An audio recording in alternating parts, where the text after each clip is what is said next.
بدي وزوج أخنا فات سلام سماياتي سكر أخنا فات سلام سماياتي برر دمسنا سلاميو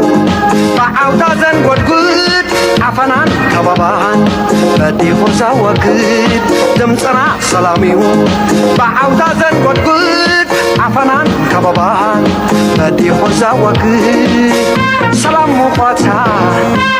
كم حبرو هوحي جدد مأكل سرسيو ما يتعلوا وتروز زنب لعلي كرامات حلفا صر سلام مبلبنا تجاوعو هاي مسلمنا عماد نتاتنا يسافر مزمور سلام نزمر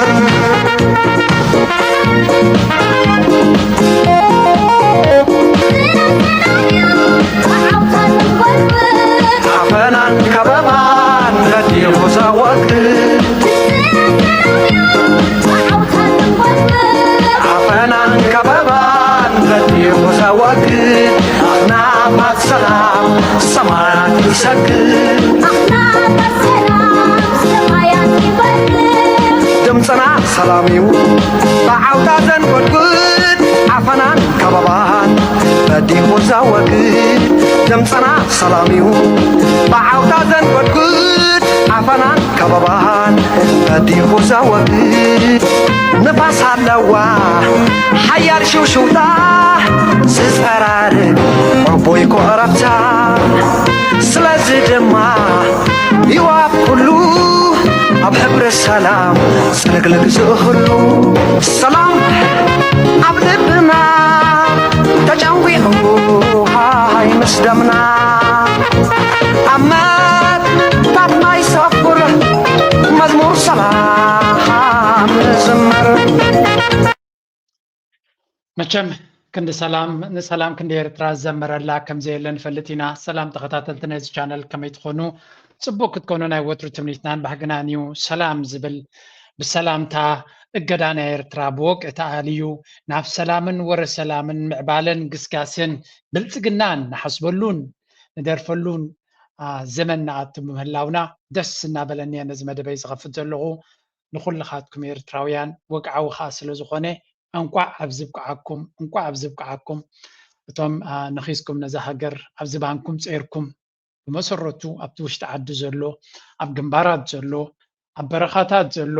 ከምኡውን ኣብቲ ምቹእ ዘይኮነ ኦፊሳት ናይ ኤርትራ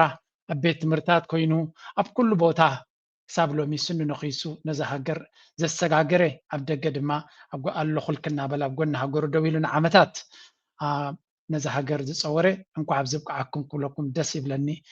ኣይሆፕ እዚ ገዳዚ ሓንሳብ ናይ መወዳእታ ክኸውን መዝሙር ሰላም እናዘመርና ድማ ክንነብር መደበይ ክኸፍት ደስ ይብለኒ ሰላም ናባና ይመፅእ ኣሎ ዓለም ብግምጣሉ ምዃና ክትፈልጡ ኣለኩም እቲ ሰላም ዝበሃል ናብ ኩሉ ከም ዘይኮነ መጀመርያ ንኩሉ ነድረኽ ግን ኣብ ካልእ ዓለም ኩናት ስለ ዘጋጠመ ንሕና ኩናት ከጋጥመና ማለት ኣይኮንኩን ዓለም ኩላ ሰላም ከላ ሓሲብና እዩ ነይሩ ንኩሉ እዋኑ ኣለዎ ሌትስ ጎ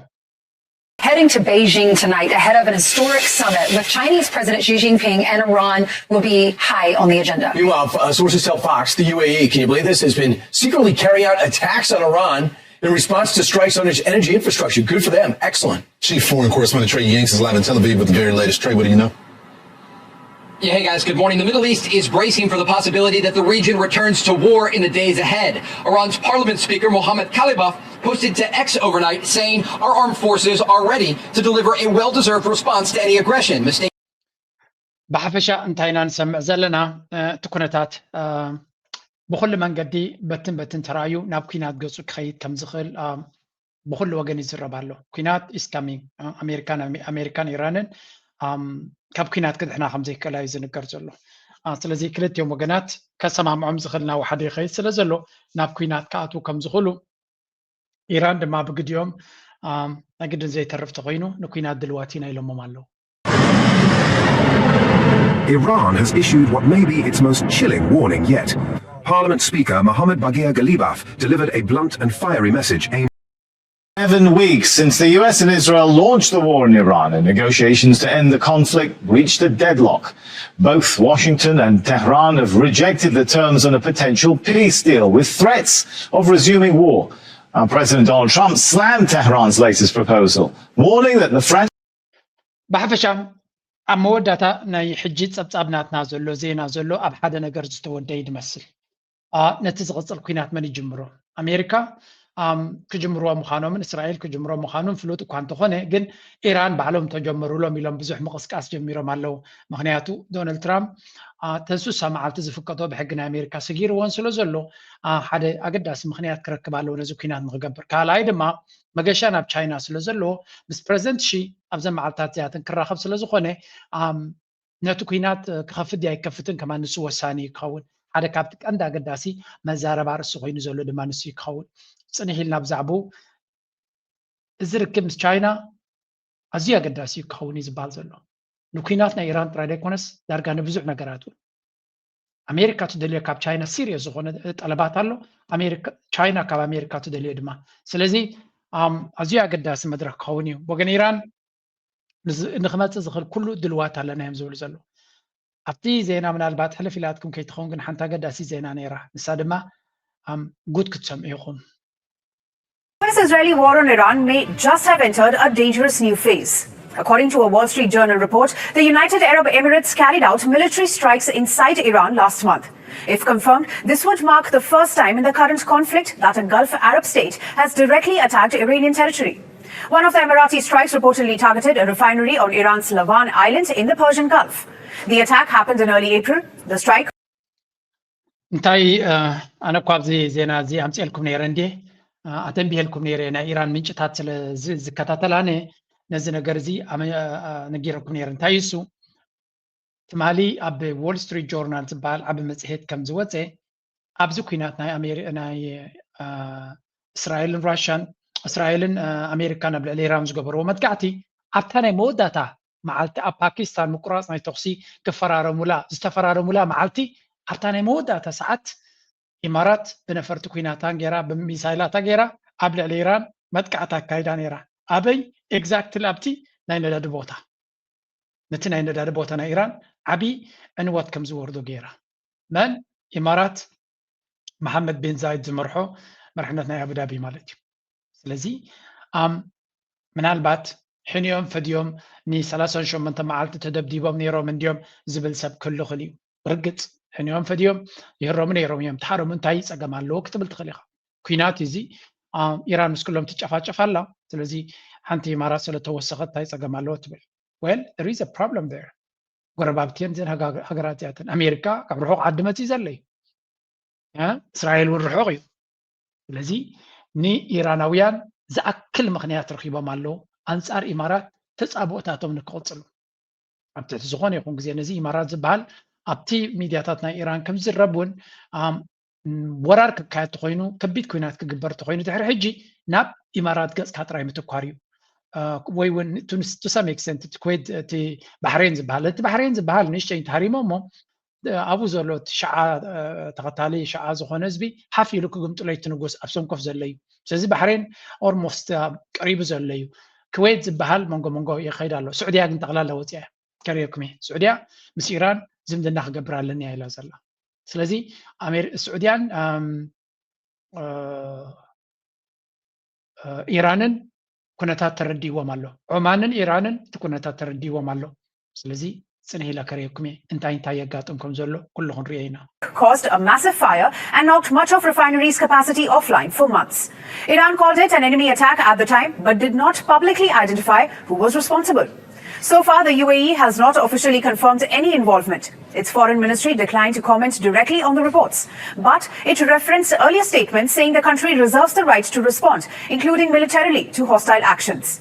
The White House did not directly address questions about the UAE's role, but said President Trump retains every option against Iran. The UAE's reported shift is significant. تذكروا أن تحرقينكم أب جل point نجيرنا كم نيرنا أب just let me give you one picture of أتي حبريتها ببزح من قدي يزرب سلسلو مرقاقت نجاراتي كلير كونو لا بحد جترايد متاعي بسلكم እዚ እውን the mirror ዝብል ናይ UK ሚድያ እዩ ተዛሪቡሉ ነይሩ ማለት እዩ ነቲ ጉዳይ UAE ኣብ ልዕሊ ኢራን መጥቃዕቲ ከም ዝገበረት it's official so እንታይ ዘርእየካ እዚ እቲ ኩናት ምቁራፅ ናይ ተኽሲ ዝተገበረሉ መዓልቲ እንታይ ኢላ መግለፂ ውፅያ ነይራ ኢማራት ተዓዊትና ኢና ናይ ዓወት ኣዋጅ ገይራ ነይራ so ሻዓ መዓልቲ ደብዳብ ስለ ዘካየደት ብውያ ሕጂ ክንርድኦ ሕጂ ተመሊስና ክንሪኦ ከለና እንታይ ስለ ዝረኸብዮም ኩናት ምስ ተወደአ እስራኤል ከማን ሰለብሬት ኣይገበሩን ኣሜሪካውን ሰለብሬት ኣይገበሩን UAE ስለምንታይም ሰለብሬት ገይሮም ዘብለና ብርግፅ ናይ መወዳእታ ሰዓታት ናይቲ ምቁራፅ ናይ ተኽሲ መጥቃዕቲ ስለ ዘካየዱሉ እዩ እዚ እውን ሓደ ካብቲ ኢማራት እንታይ ክገብሩ ከም ዝኽእሉ ክሳብ ክንደይ ደፊሮም ከም ዘለዉ ዘርእየካ ምልክት እዩ በዚ ኮይኑ በቲ ኣብዚያ ርክብ እዚኣ ትዝክሩ እንድሕር ኮይንኩም እዚ ፕሪንስ ካሊድ ዝበሃል ወዱ ነቲ መሐመድ ቤን ዛይድ እዩ ተረካቢ ወይ ከዓ ወራስ ዓራት ናይ ንግስነት ናይ ኢማራት ምዃኑ ዝነገረሉ እዩ ኣብ ርክብ ምስ ዶናልድ ትራምፕ ክገብር ከሎ ንእሽተይ ሃገር ከለኹም ሲ ሓያ ብዙሕ ኢኹም ኣብ ብዙሕ ኢኹም ቅድሚት ትመፁ ምስ በሎ ዶናልድ ትራምፕ ንእሽተይ ኢና ግን ዊ ፓንች ቢዮንድ ኣወር ልዕሊ ዓቕምና ኢና ንጓሰጥ ልዕሊ ዓቕምና ክንሃርብ ንኽእል ሃገር ኢና እናበለ ተዛሪቦ ነይሩ ስለዚ ነዚ ዘረባ እዚ ብተግባር ክገብርዎ ዝፍትኑ ምዃኖም እዩ ዘርኢ እዚ ግን ብሓዊ ምፅዋት ምዃኑ ድማ ካልኦት ይነግሩ ስለምንታይ እዚ ጉዳይ እዚ ኢራን 9 ሚልዮን ህዝቢ ዘለዎ ሃገር እያ ኣዝዩ ሰፊሕ ስትራቴጂክ ዴፕስ ይብልዎ ሃሪምካ ከማን ክትፀግቦ ከተዳኽሞ ዘይትኽእል ሃገር እዩ እስራኤልን ኣሜሪካን ተበራርየን ሃሪመን ከማን ከውድቆ ይከኣላን ስለዚ ኢማራት ኣብ ናይ ቬትሮ ገዛ ዝቕመጡ ክነሶም ንከምዚ ዓይነት ውሳነታት ንከምዚ ደረጃ ክኸዱ ምኻሎም እቲ ኩነታት ክሳዕ ክንደይ ተቀያይሩ ከም ዘሎ ዘርኢ ብዙሓት ኪላታት ታይብሉ ኣለዉ እዚ ኩነታት እዚ ስለምንታይ እዮም ስዑድያ ኣብዚ ጉዳይ እዚ ክኣትዉ ዘይከኣሉ መህደሚ ዝደልዩ ዘለዉ ዋይ ስዑድያ ነዚ ነገር እዚ ኣስተውዒላ ክትኣትዎ ዘይከኣለት ዝብል ሓንቲ ካብተን ተገርም ኮንቨርሴሽን ከስማዓኩም እየ ብዚ let's go who would have been next in line would have been the Saudis, especially had Iran been crushed. The next step would have been a concerted, let's say, plot between Israel and UAE against Saudi Arabia. Okay, so the Saudis were saved by the bell. It was the UAE leadership has got the guts to let's እንታይ እስከ ይብሉና ኣለዉ ናይ ብሓቂ ዘገርም ኩነታት እንድዩ ዘገርም ኢና ንሰምዕ ዘለና ስዑድያውያን ነዚ ጉዳይ እዚ ኣቐዲሞም ምፍላጦም ብልሖምን ልቦንኦም ዝገለፀ እዮም ዝብሉ ዘለዉ ስለምንታይ ድሕሪ ኢራን ቁፅሪ 2 ዕላማ ዝነበረት ስዑድያ እያ ሕጂ እውን ንሪኦ ኣለና ሕጂ በርሂሎም ኣሎ ናይ ስዑድያ ቱርክ አልፈይዘል ዝበሃል ሓደ ካብቶም ሰለያን ፖለቲካውያን መራሕቲ ናይ ኢማራት ኣብ ዝቐረባ ሓደ ኣገዳሲ ኣርቲክል ኣውፅኡ ነይሩ እቲ ጉዳይ እስራኤል ነዚ ኩናት ዝጀሚራቶ ዘላ ንኢራን ተዳኺማ ኢራን ተወዲቓታ ኔክስት ነቲ ነተናው ዘለዋ ስዑድያ ማለት እዩ ኔክስት ንስዑድያ ቤላ ጌራ ከተዳኽማ መደብ ኣውፅያ ነይራ እቲ መጀመርያ ትፅወታ እንታይ እዩ ሸዓን ሱንን ኢልካ ደተባሶም ሸዓን ሱንን ኢሎም ቶም ሸዓ ማለት ኢራን እዮም ሱኒ ድማ ስዑድያ ትርከቦም ቶም ሃገራት ኸሊጅን ካልን ክትብል ትኽእል ኢኻ ከምዚ ጌርካ ከተበሃል ዑምደ ትነብር ሽዑ ነቲ ሸዓ ዝበሃል ከጥፍኣልኩም እዮም ሳይኮን ኢልካ ነቶም ሃገራት ዓረብ ተምፆም ነቶም ሃገራት ኸሊጅ ሽዑ ይሕግዙኻ ንመን ንምጥፋእ ነቲ ሱኒ ዝበሃል ነቲ ሸዓ ዝበሃል ኢራን ምስ ወደቕዎ ኢራን ተጠቒምካ ኦልሬዲ ድሮ ኢራን ፍርቀት ስራሕ ሰሪሓተልና ባህልትዮም ንስዑድያ ንኢማራት ንቀጠር ኩሎም ሃሪማትሎም ኣላ ንኩዌት ንባሕሬን ንሳቶም ድማ ነቲ ሃጓፍ ተጠቒሞም ዶሚኒየንት ፎርስ ኣብቲ ቦታት ክኸውን ነይሩ እቲ መደብ ስለዚ እቲ መደብ ድሮ ተረዲዎም ይዛረብዎ ኣለዉ ስዑድያውያን they have ምናልባት ንኣሜሪካ ኮንፍሮንት ክገብርዋ ክገጥምዋ ንኣሜሪካ ኣንፃራ ክዛረቡን ክኸዱን ስለዘይደልዩ ይፈርህዮም ይፈርዩ እቲ ንግስነት የግዳስ መጋበርያ ናቶም ኮይኑ ኣንፃር ረብሓናቱ ንክኸይድ ግን ድሌት የብሉን and this is very important ዑማን ኤግዛክትሊ ፈሊፆም መታ ጉዳይ ንሕና እዚ ኸሊጅ ዝበሃል ንባዕሉ እቲ ጂሲሲ ዝበሃል ንባዕሉ ትርጉም የብሉን ንዓና ምክንያቱ ክሳብ ንኢራን ዘፋጥጥ ዘሎ ክሳብ ምስ ኢራን ምስሕሓብ ዘጓሃህር ዘሎ ዝኾነ ኣብኡ ኣለና ንሕና ኢራን ምሳኹም ሰላም ኢና ንደል ንሕና ጉዳይኩም ይርዳእና እዩ ምስ እንታይ ገጢሙኩም ከም ዘሎ ንሪኦ ኣለና ስለዚ ዋላ ነዳዲ ናትና ሃሪምኩም ነርኩም ዋላ ታንከር ናትና ሃሪምኩም ነርኩም ፋይን ምሳኹም ባእሲ የብልና ንሕና እቲ ኩነታት ተረዲና ኣሎ ነፍስኹም ክትከላኸሉ ትገብርዎ ዘለኹም ኩነታት እውን ይርዳእና ኣሎ ስለዚ ዑማን ኣነ ነፍሰይ ውፅእ ኣለኹ ኢላ ስዑድያ ድማ 6 ግዜ ተደባቢላ ኣላ ምስ ኢማራት ምስ ኢራን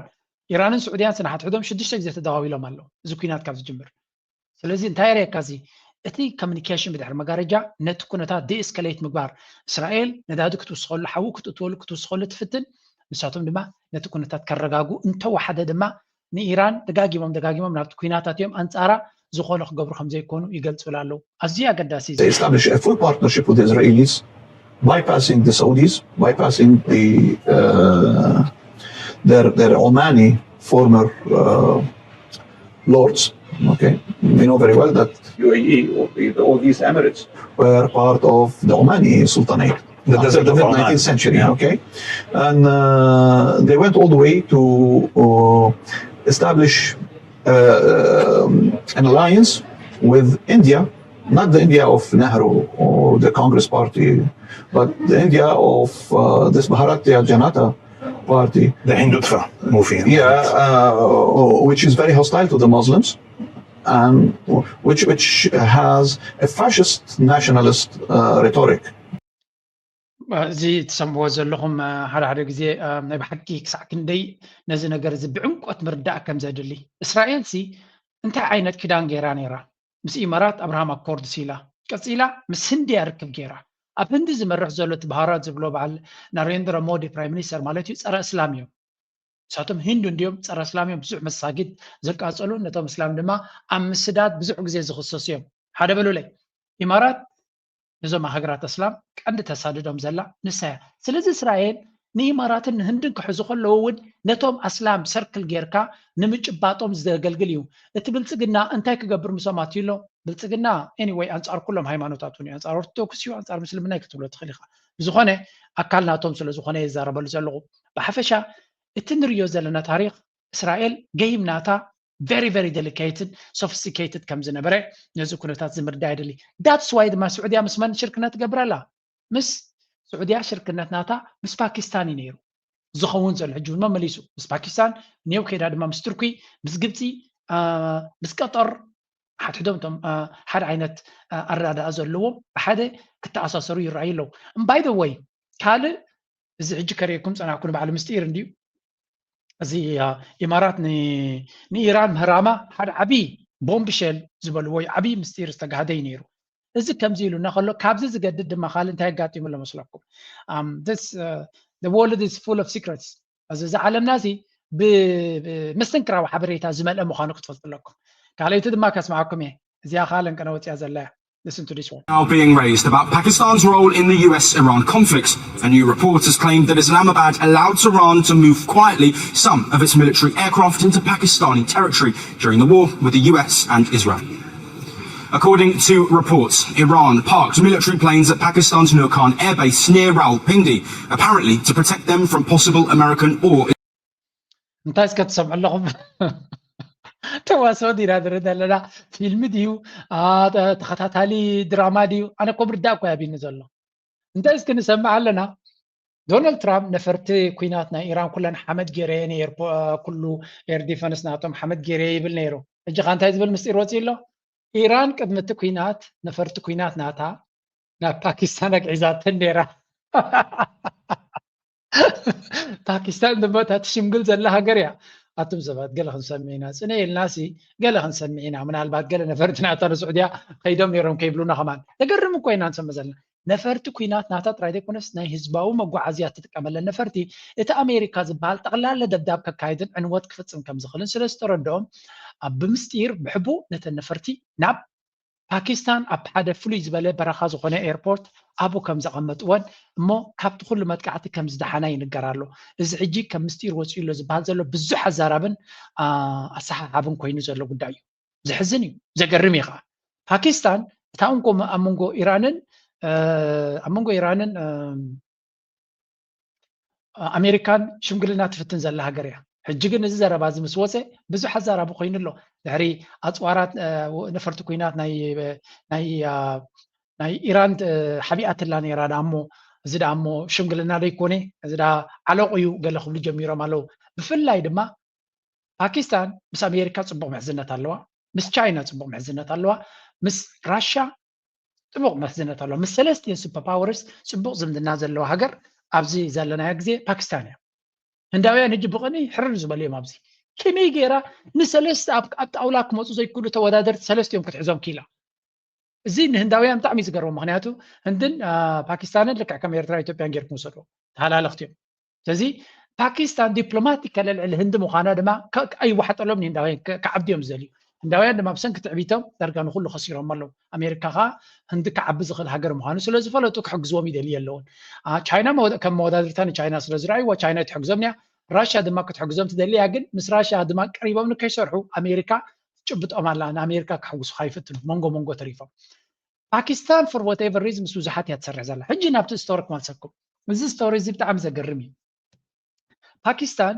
ولو كمس أمريكا تسرح انتلا نمنا يتفتون يا فليت مالو إسرائيل مرة يتسألن إسرائيل هذا سيد أنا وهجر يعتبره سلازي نيران كحسياز دلزول أمريكا خمسة يكون زيادة إسرائيل مخانوس اللي دفلتو كابو كحجز وايد اليوم that's why دما إيران زيادة أن باكستان ترى يزعمنا زيادة مس باكستان كم شمقلنا نباكستان زمرتو بزعق زيادة ما مسجانا زبوازلو حجون انتخون زعز وام سجاتمه بتناتهم جماعة بحري تسجعن تانكراتنا إيران كم زوج أي قبر له سترا يكونن مسمرنا نقدنا مريتهم كفيتهم بزح نبرت مقبلي كاله نقدناتهم بزلع على درجة نتيجة عتوا نمفتح عبي أبركتوز قبر له وين باكستان كم قبر ملسنا تدما حنت مركب يعني نداد مالتيو لنكنه نابو خم تخيجر مالو كريكمي ساكن ديتي نجارات حلغلغ زبالة مخانو حلغلغ زبالة بوليتيكا عم تريزلهم حلغلغ. So let me show you this. The war has tankers can only get away from Qatar by going through the Strait of Hormuz. They have no other way out. Can't flow through pipes. It has to go by tanker. And those tankers can only get away from Qatar by going through the Strait of Hormuz. They have no other way out. And this war has been a disaster for Qatar in economic terms so far because of the complete blockage on LNG exports. But yesterday, at least one tanker with its transponders turned on and off, the Kazatiyat, seems to have transited the Strait of Hormuz. And today has been picked up on its way to the port of Kazan in Pakistan, where their LNG terminal is. So it's clear that the زي مركب زيا قطر نبعلا غازنا تاب زي مشاطا سب انجل معلتي تغلا غاز كي شتت يا زلا كمي غيرهم سرفايف قبروا ولو انت عينت حبتي نيروم زغرمي زخونه قطر ندحر خندي حنت مركبناتهم باكستان دما بعبيو مبزحتو تغازناتهم كاب قطر يدمص نيرو سلازي ايران كتحلف تخولي خملاتهم حنت تانكر زملت مالتيو كاب قطر مليا باتفاقات بتي ايران تدلي من قد غيره ناب باكستان كم ذات وتي زنقر زلو ازي اكد اسمع بالي ندحر ندار اللي قاد رجي مس ايران تسمع كاتراي كون زغل تازربا زيات كون زلا which is نفسه زخاله اكداسي معراف نايز تاريخاوي معرافي زبحال زلو so again باكستان صبوق ስለዝገበረት ኣብቲ ስለዝሓገዘቶም ነፈርቶም ንምድሓን ከምኡውን ኣብ ዲፕሎማሲያዊ ከምኡውን ናይ ፀገም ኣብ ዘጋጥመሎም ዘሎም መዋፅኦ ስለትገብር ዘላ ከም ግብረ መልሲ ኣሜሪካ ድማ ኢራን ድማ ነቲ ንፓኪስታን ክብሪ ዘውህብ ነገር ትገብር ኣላ ንኣብነት ዲፕሎማቲክ ከላ ብዓለም ዝለዓለ ሽም ክትረክብ ዝገበረታ ኢራን እያ ኢራንሲ ኣብ ፓኪስታን ኣይመፅን እየ ክትብል ትኽእል ነይራ ኣነ ኣብ ካልእ ሃገር እየ ክገብሮ ዝኽእል ክትብል ትኽእል ነይራ نا باكستان ببالا نا باكستان ما أكلنا سحبتهم جراتا so دروت يوم داي بس إسرائيل زلوا انتايم هذه من إيرانسكه among the aircraft allegedly sent to Pakistan was an Iranian Air Force RC-130 reconnaissance and intelligence gathering version of the Lockheed produced C-130 Hercules so زي أقدس نفرت مخانن يوم زنو جروزلو أب تلغراف زبالي وتي تحبريتا قدامي تقرميو أبزي جي ني إيران بزحات أمريكاويان قصوا جميرو مالو زد ما يا إيران انتهى ميلهم نحنا نزينا قراتزي تحرزي مقراص ما يتخسي انت نفرت متين كالاي زي زرربك كايت سلازخل دما بمنتاي كنقسقسو كنو خيشغري لنا نابز قديف نايان بمبال مغنيات كبو جميرو مالو I don't know quotes وادين بقى it's going to be a little bit difficult أمريكا عبيد الوايز اللي هو باكستان سلازي we'll see إذا قد عايزين أبيك خيط كم زغل هذا كابتوم نا إسرائيل كراخور زخونا بوليتيكانيان أمريكا جن باكستان ترير سقوم تكوس هذا اللي زبل زربا فنيلو again this is going to be also another important development أبزن زغل سلام حالتات كم رينا كم تريوز اللهم جن الدراماتات كساكن دي يوانا جفكم زلو تري واللهم just we want to show you how much things are changing. እዚ ከምዚ ኢሉ እናሃለዎ ከሎ እስራኤል ድማ ሓደ ነገር ነተንያሁ ዝበሎ ስምዑ draw down to zero the American financial support, the financial component of the military cooperation that we have, because we receive $3.8 billion a year, and I think that it's time that we wean ourselves from the remaining military support. Israeli Prime Minister Benjamin Netanyahu has formally signaled his intent. እንታይ ዝብል ዘሎ ቤንያሚን ነተንያሁ ኣብ ኣሜሪካ ዘለና ንወስዶ ሓገዛሲ ቀስ ብቐሲ ከነጉድሎን ክነህልዮን ንደሊ ኣለና 3.8 ቢልዮን ወታደራዊ ሓገዝ ዓመታዊ ንረኽቦ ንዑ ክንኣልዮን ክንገድፎን መዲብና ኣለና ያኽለና ዝወሰድናዮ እዩ ዝብል ዘሎ ስለምንታይ ከምኡ ክብል ክኢሉ ንምዃኑ ኸ ንምንታይ ሓገዝ እዮም ዝረኽቡ ካበይ ዝመፅት ሓገዛት እንታይ ዓይነት ሓገዛት እዩ ንዝብል ብክልተ መንገዲ ከረየኩም ነተንያሁ ለቢሙ ወይ እውን ኣሜሪካ ሓሊላ ወይ እውን ካልእ ነገራት ደልዩ ይኮነን ከምኡ ዝብል ዘሎ ኣብ ኣሜሪካ ዘለዎ ተቐባልነት መሬት ከም ዘበጠ ስለ ዝፈለጠ እዩ for example. Right, but it's not just a problem that Israel has when it comes to public opinion in the United States. It's Netanyahu himself who has a major problem when it comes to public opinion in the United States. Look at this. Americans say they are not confident when it comes to Netanyahu and world affairs. Look at this. In 2023, the not confident percentage was 42. Up significantly, up like a rocket, up to 59%. That's a nearly 20-point movement in just 3 years' time. And now the majority of Americans say they are not confident when it comes to Bibi Netanyahu and world affairs. And we're not just talking Democrats here. We're talking the entire American public.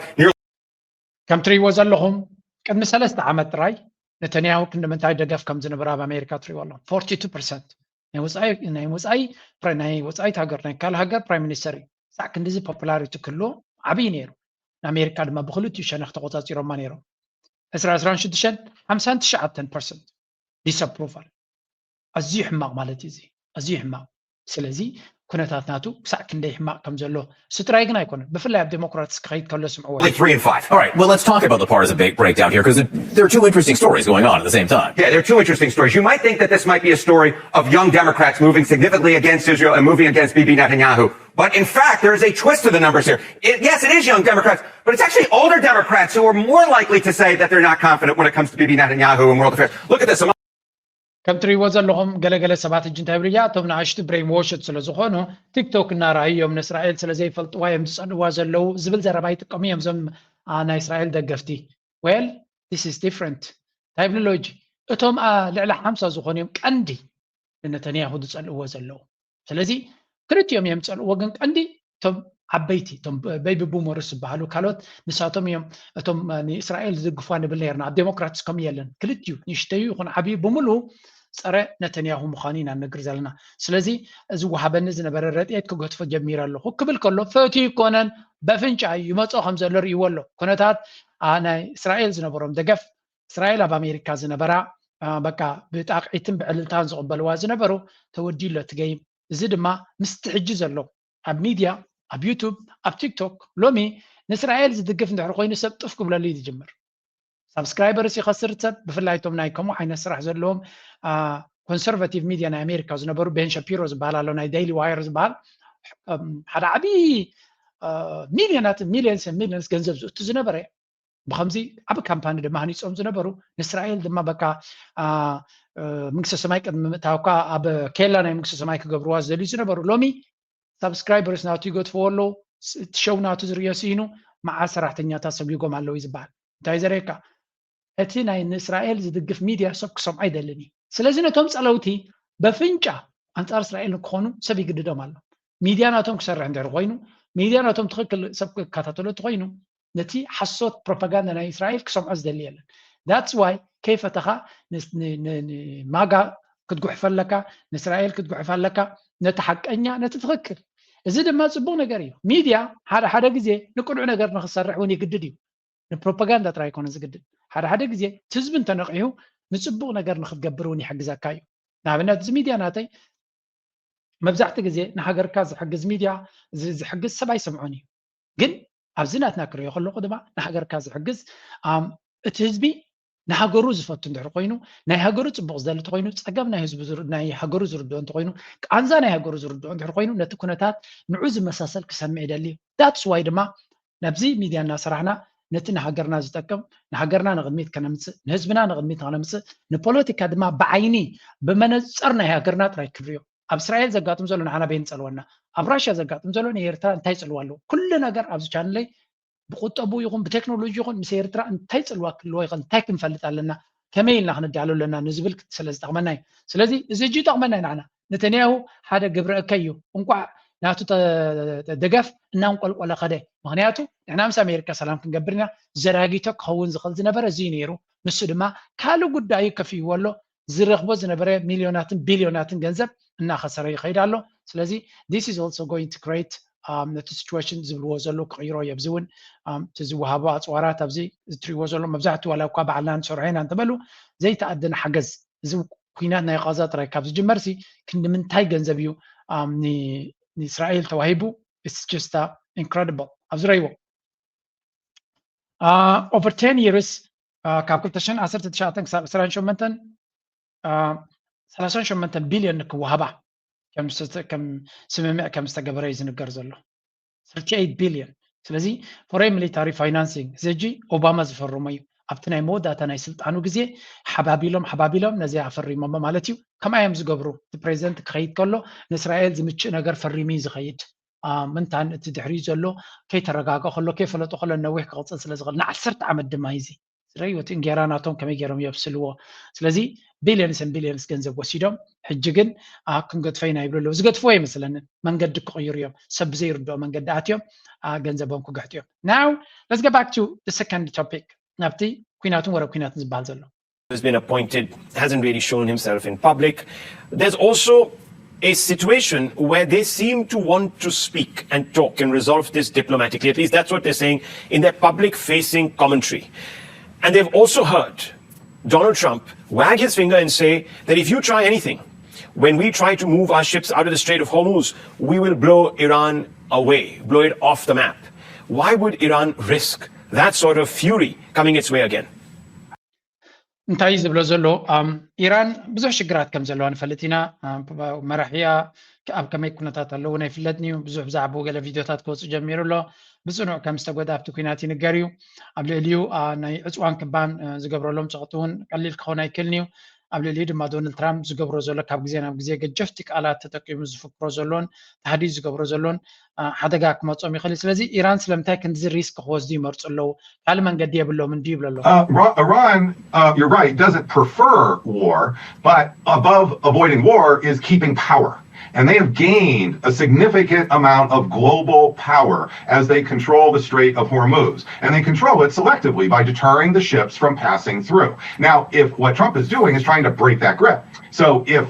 Iran were to acquiesce and essentially allow all the ships to pass through the Strait of Hormuz, as was the case before February 27,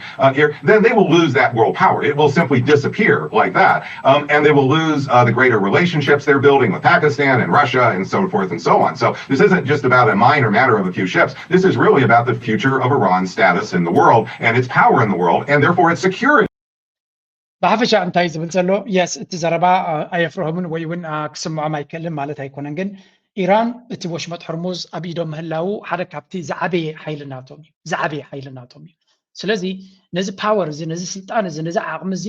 ብድሕነቶም ይኹን ቀፃልነቶም ይኹን ከምኡውን ናይ ካልኦት ሃገራት ኣቓልቦ ንክረኽቦም ካልኦት ሃገራት ዲል ንክብዎም ከዘራርብዎም ክሰማምዑ ምሶም ፓወር ክህልወካ ክኽእል ኣሎ ፓወር እንተዘይብልካ ሓይሊ እንተዘይብልካ ዝግደሰልካ ሓይሊ የለን ክትመውት ትኽእል ኢኻ ክንደይ ሃገራት ጠፊኦም እዮም ክንደይ መራሕትን ክንደይ መራሕነታትን ወዲቑ እዩ so you must have ካርድ ክህልወካ ኣሎ ኣብ ጣውላ ከምፅኡኻ ምሳኻ ክዘራረቡ ተኮይኖም እዛ ናይ ወሽመጥ ሕርሙዝ ድማ ኣዝያ ኣገዳሲት ካርድ እያ ክሳብ መወዳእታ ክዋግኡላ እዮም ዶናልድ ትራምፕ ይፈክር ኣይፈክር ኣፅዋር የምፅእ ብዝኾነ ይኹን መንገዲ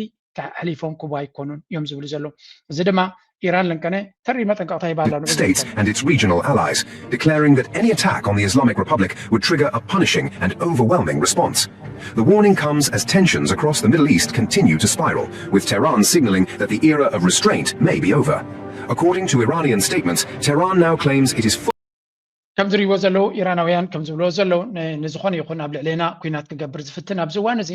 أزي برتع قبر ملسك كنبينا محرد زي هب قبر ملسك كنبينا سلزي تقوني نفسهم يحلوا لا يكونوا حما قصقون تايوزون توسيتكم جن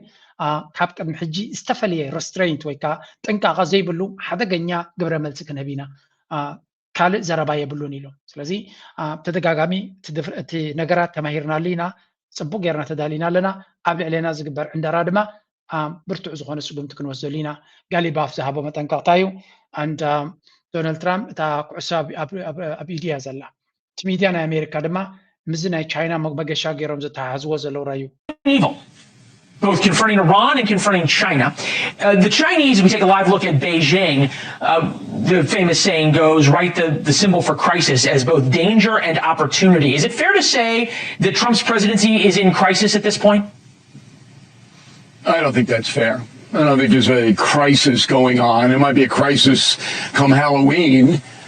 when the midterm vote is a few days away, but right now it's complicated as the cliche goes. So I talked to the president yesterday, and I did so because the Chinese, you may remember, I was in Beijing a year ago. I was hosted by the... እንታይ ዝብል ዘሎ ብሓፈሻ እቲ ጉዳይ ዶናልድ ትራምፕ ምሉእ ብምሉእ ኣብ ምቹእ ግዜ ወይ እውን ምቹእ መድረክ ኣሎ ክንብል ኣይንኽእል ኢና ፀገማት ኣለዎ እዩ ግን ካብ ናቡ ድማ ሕጂ ዝመፅእ ሓደጋ ኣለዎ ክንብል ኣይንኽእል ኢና ወይ ቅልውላው ኣለዎ ክንብል ኣይንኽእል ኢና ሜይቢ ኣብቲ ዝመፅእ ዘሎ ሚድ ተርምስ ወርሓት 11 ዝካየድ ሽዑ ክህልዎ ይኽእል እዩ ቻይናውያን ነዚ ጉዳይ እዚ ብዝሰፍሐ መልክዕ ተዳልዮም እዮም ዝፅበይዎ ዘለዉ ሓንቲ ብዝያ ዝብላ ኣላቶ እንታይ ክብልዎ ከም ዝኽእሉ ቻይናውያን ኣበርቲዖም እንታይ ክብልዎ ከም ዝኽእሉ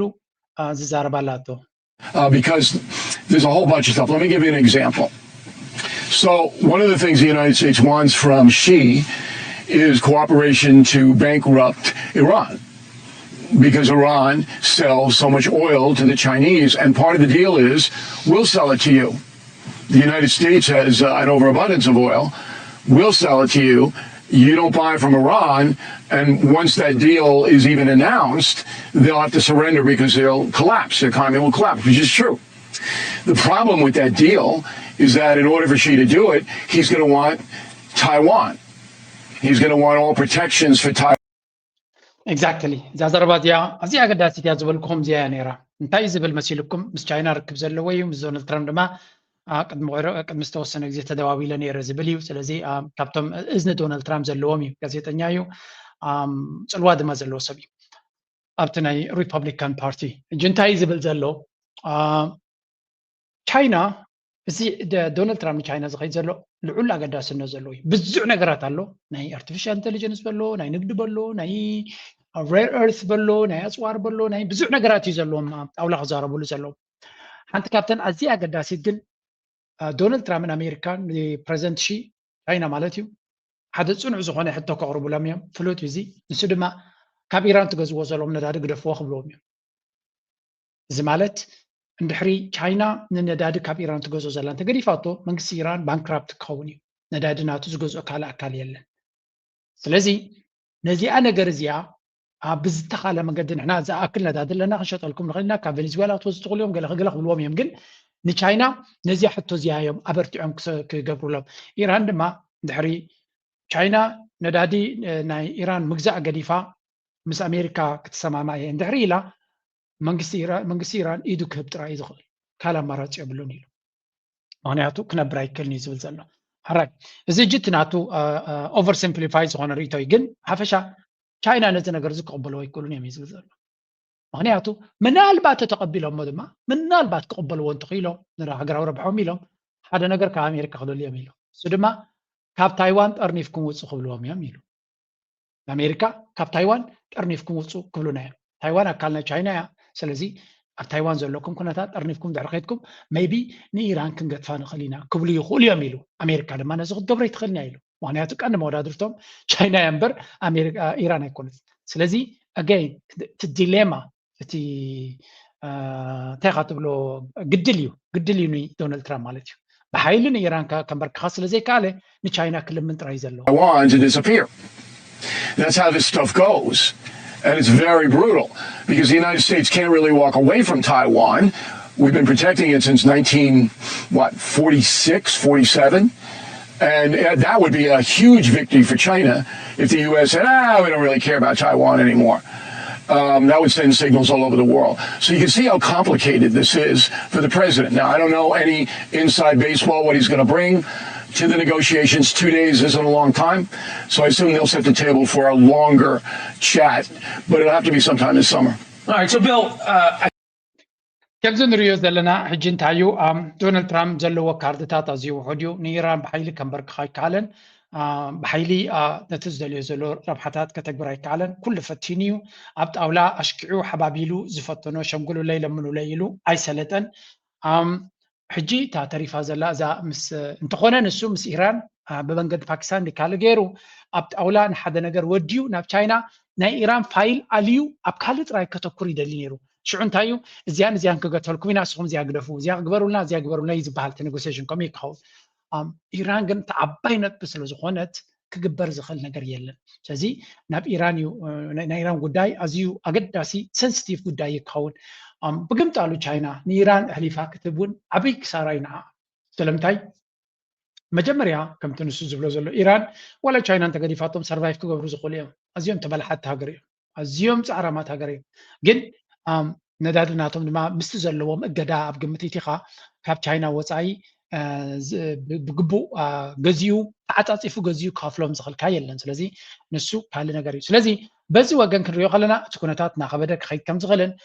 እዚ ርክብ እዚ ድማ ሓደ ካብቶም ኣዝዮም ኣገደስቲ እዮም ንዞባና ድማ ልዑል ኣገዳስነት ክህልዎም እዮም ኣብ ልዕሊ እቲ ኢራን ኣብ ልዕሊ ኢማራትን ኩነታት ናይ ኢማራት ኣብ ልዕሊ ኢራን ተባሂሉ ዝዝረብ ዘሎ ናይ ፓኪስታን ኩነታት ዝበሃል ዘሎ ኣብ ዘተ ወላሓንቲ ክገብሩ ዘይክእሉ ዘለዉ ልዕሊ ኩሉ ድማ እቲ ወሽመጥ ሕርሙዝ ክንዲ ምንታይ ወሳን ኣብቲ ኩናት ኮይኑ ኣሎ ሕጂ ድማ ባብኤል መንደብ ካልኣይ ገፅ ናይቲ ኩናት ክኸውን ዝኽእል ወይ እውን ኣገዳሲ ምዕራፍ ናይቲ ኩናት ክኸውን ዝኽእል ኢሎም ዝትንትንዎ ዘለዉ ኤርትራ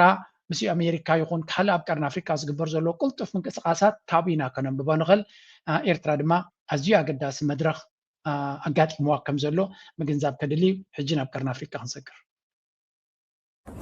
ኢትዮጵያ 130 ሚሊዮን ህዝብ ያላት በአፍሪካ በህዝብ ብዛት ሁለተኛ የሆነች ሆኖም ግን ለዓለም አቀፍ ንግድና ለደህንነቷ ዋስትና የሚሆን የራሷ የባህር በር የሌላት ሀገር ለብዙዎች የባህር በር የንግድ መውጫ ብቻ ሊመስል ይችላል። ለኢትዮጵያ ግን ጉዳዩ ከዚያ በላይ ነው። የህልውና የብሔራዊ ደህንነትና የትውልድ ዕጣ ፈንታ መወሰኛ ጭምር። በየዓመቱ ኢትዮጵያ ለወደብ ኪራይና ለሎጂስቲክስ አገልግሎት በቢሊዮን የሚቆጠር ዶላር ታወጣለች። ይህ የውጭ ምንዛሬ ለትምህርት ቤቶች፣ ለሆስፒታሎችና ለኢንዱስትሪ ማስፋፋት ሊውል የሚችል ሀብት መሆኑ ደግሞ መዘንጋት የማይገባ ጉዳይ ነው። በአንድ ወደብ ላይ ብቻ ጥገኛ መሆን ደግሞ የሀገሪቱ የኢኮኖሚ